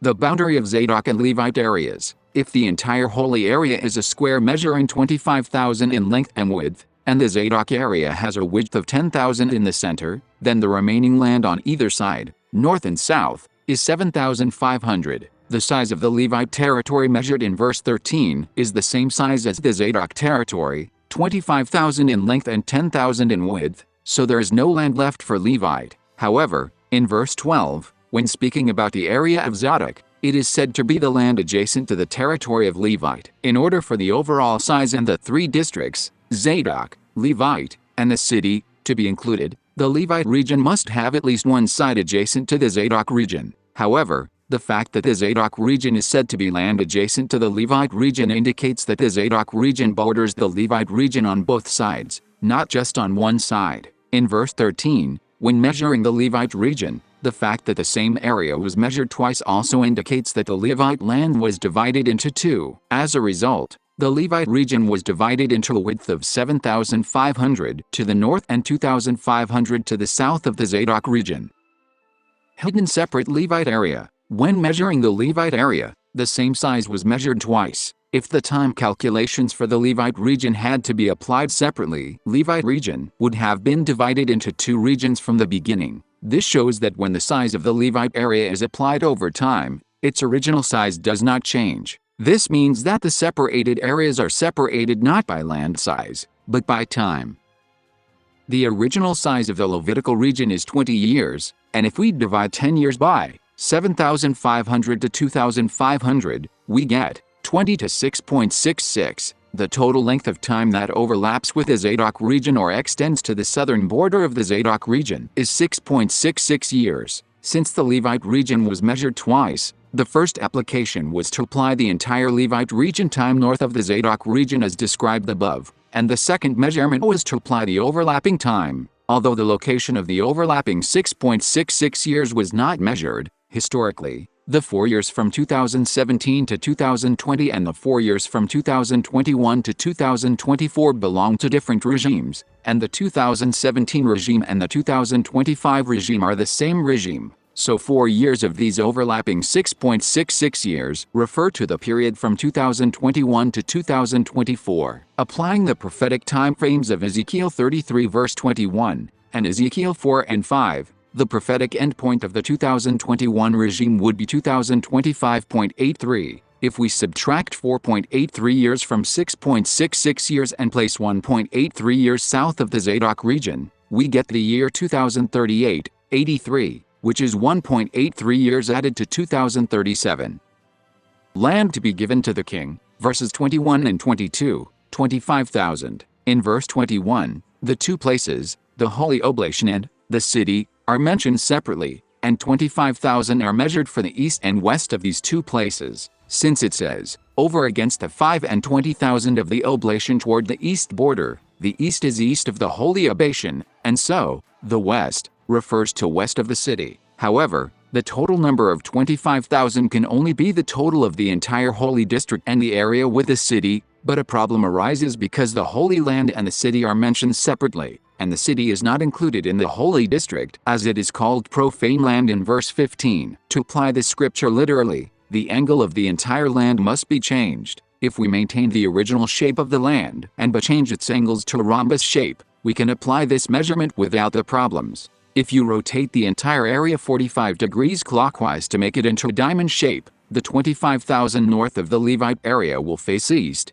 and the 25,000 south of the city area will face west, and the length of each side will be 25,000. And it said that between the borders of the king's portions, there are the holy oblation and the sanctuary, in the center. See the picture below. King's possession in verse 22. However, verse 22 says that the Levite and the city regions were in the midst of the king's possession. When describing the holy oblation in verse 21, the temple was included as being in the midst of it. However, only the Levite district is mentioned here referring to the holy oblation. Therefore, verse 22 is saying that the remaining area excluding the Levite and city areas The Zadok area will also become the king's possession. The fact that the land of the holy district where the temple was located became the king's possession indicates that the king would invade the district where the temple was located. The prophecy about this event is found in Daniel 9:27.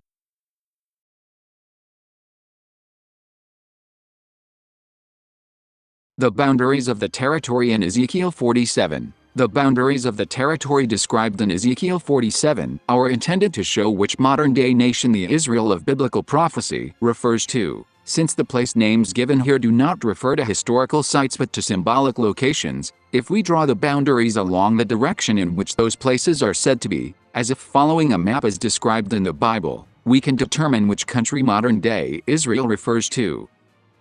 North boundary, verses 15 to 17, see, Hethlon, Zedad. The north was said to be from the Great Sea, the way of Hethlon, as men go to Zedad.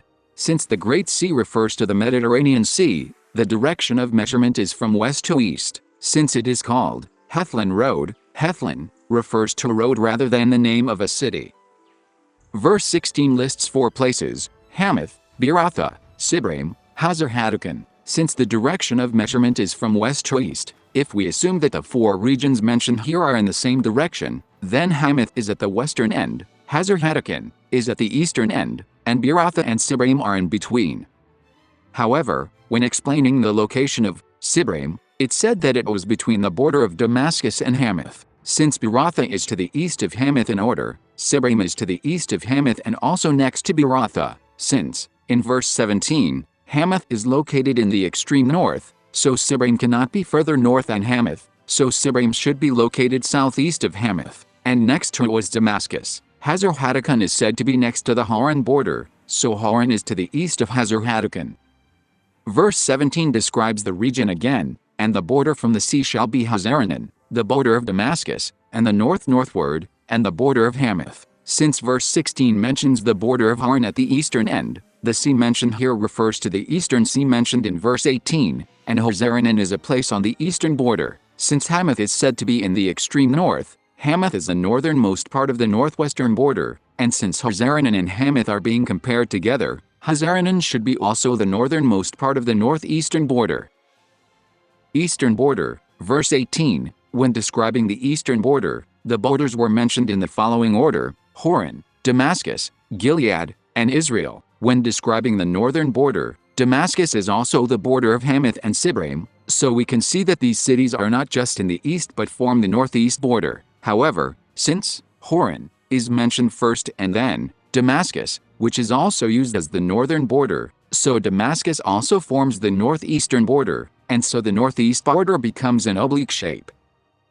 Southern border, verse 19, since the northern border is explained from west to east, the southern border can also be seen as starting from the west. The south side southward indicates that the southern border goes further south as you go east from Tamar to the waters of Meribah Kadesh. So, Meribah Kadesh are located on the southeastern side of the western border, and there is a sea next to it, and it said that it follows the river to the Great Sea. The river mentioned here also means valley, and after that the phrase south side southward is repeated again. So we can see that the road from Meribah Kadesh along the valley to the sea also slopes southwest.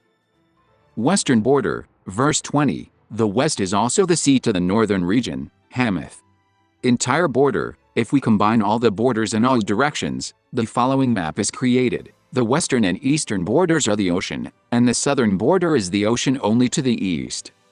This map points the United States. North, Hamath, refers to Russia, which borders Alaska. Beeratha refers to Alaska, and Damascus refers to Canada. Sibram refers to the northwesternmost part of the United States where the border with Canada meets, and Zedad refers to the point where the road changes direction from west to east and turns northeast. Hazrenan is the northernmost point in the east, and Hazar-Hatticon is the easternmost point. Horan refers to the Canadian region east of Hazar-Hatticon, and Gilead refers to Nova Scotia. South, Tamar refers to the westernmost point where the United States and Mexico meet, and Kadesh refers to the point where the border with Mexico ends. The waters of Meribah, next to Kadesh, point to the Gulf of Mexico, Gulf of America. If you go southwest along the valley, you will reach Florida, and to the south is the Great Sea. The west and east are both sea-bounded, and the south is only bordered by the sea to the east.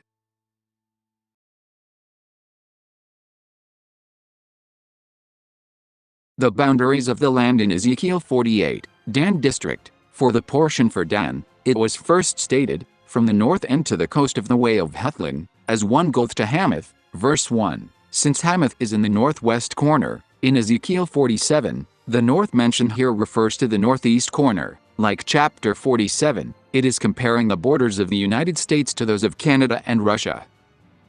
And, describing this route again, this time it said, Hazaranan, the border of Damascus northward, to the coast of Hamath. What was previously explained in the order of north, Hethlon Road, Hamath, is now explained again in the order of Hazaranan, Damascus border, Hamath border. The area symbolized by Sibram in chapter 47 is the northwestern tip of Washington state, where Interstate 90 begins, running east-west and connecting to Massachusetts in the east. This road is Hethlon Road. The area symbolized by Dan refers to the U.S. territory north of this Route 90 boundary. Rest of North 6 regions. The remaining 6 regions to the north of the Holy District are Azal, Naphtali, Manasseh, Ephraim, Reuben, and Judah. Since the Dan region includes Massachusetts, these 6 regions refer to the east-west section starting from the states of Rhode Island, Connecticut, New York, New Jersey, Delaware, and Maryland in order, going down to the eastern seaboard. Pennsylvania is excluded because it does not meet the Atlantic Ocean.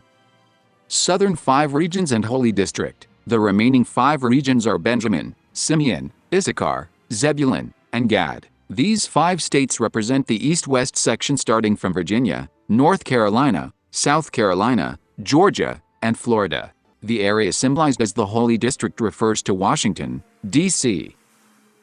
Prophetic periods related to the District of Columbia. Squares and rhombuses. Although the Holy District remains square, it was measured in the shape of a diamond to illustrate the location of the king's portion, which also indicates that this Holy District survey map reflects the shape of the District of Columbia, the seat of the United States federal government. In chapter 48, verse 19, it says about the land of the city, "They that serve the city shall serve it out of all the tribes of Israel." Those chosen from all the tribes of Israel represent the governors and members of the National Assembly, representing each region of the country, and the lands belonging to the District of Columbia would become the residence and living radius of people working in the government.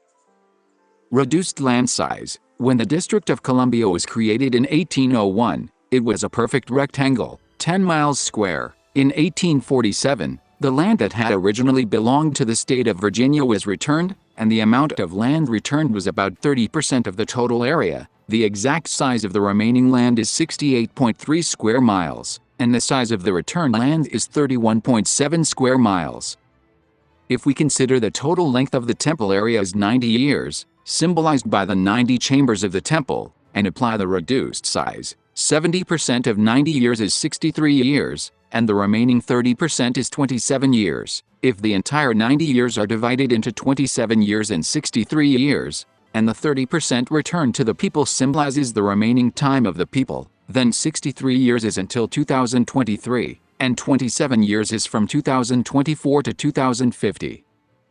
When measuring the priestly district, the directions were north, west, east, south, verse 10. When measuring the city's perimeter and fields, the directions were north, south, east, west, verses 16, 17. And when measuring the city with Jehovah Shammah, the directions were north, east, south, west, verses 20 to 24. The city and the fields were measured in the same direction, but their lengths were different, so although the measurement locations overlapped, the ranges are different. The priestly district is in the middle of the temple area, and the city is measured twice, so that the city as a profane area is applied to the priestly district in the past, and the city as Jehovah Shammah is applied to the future. If we look at them in that order, we get the following picture. The word this picture represents is USA.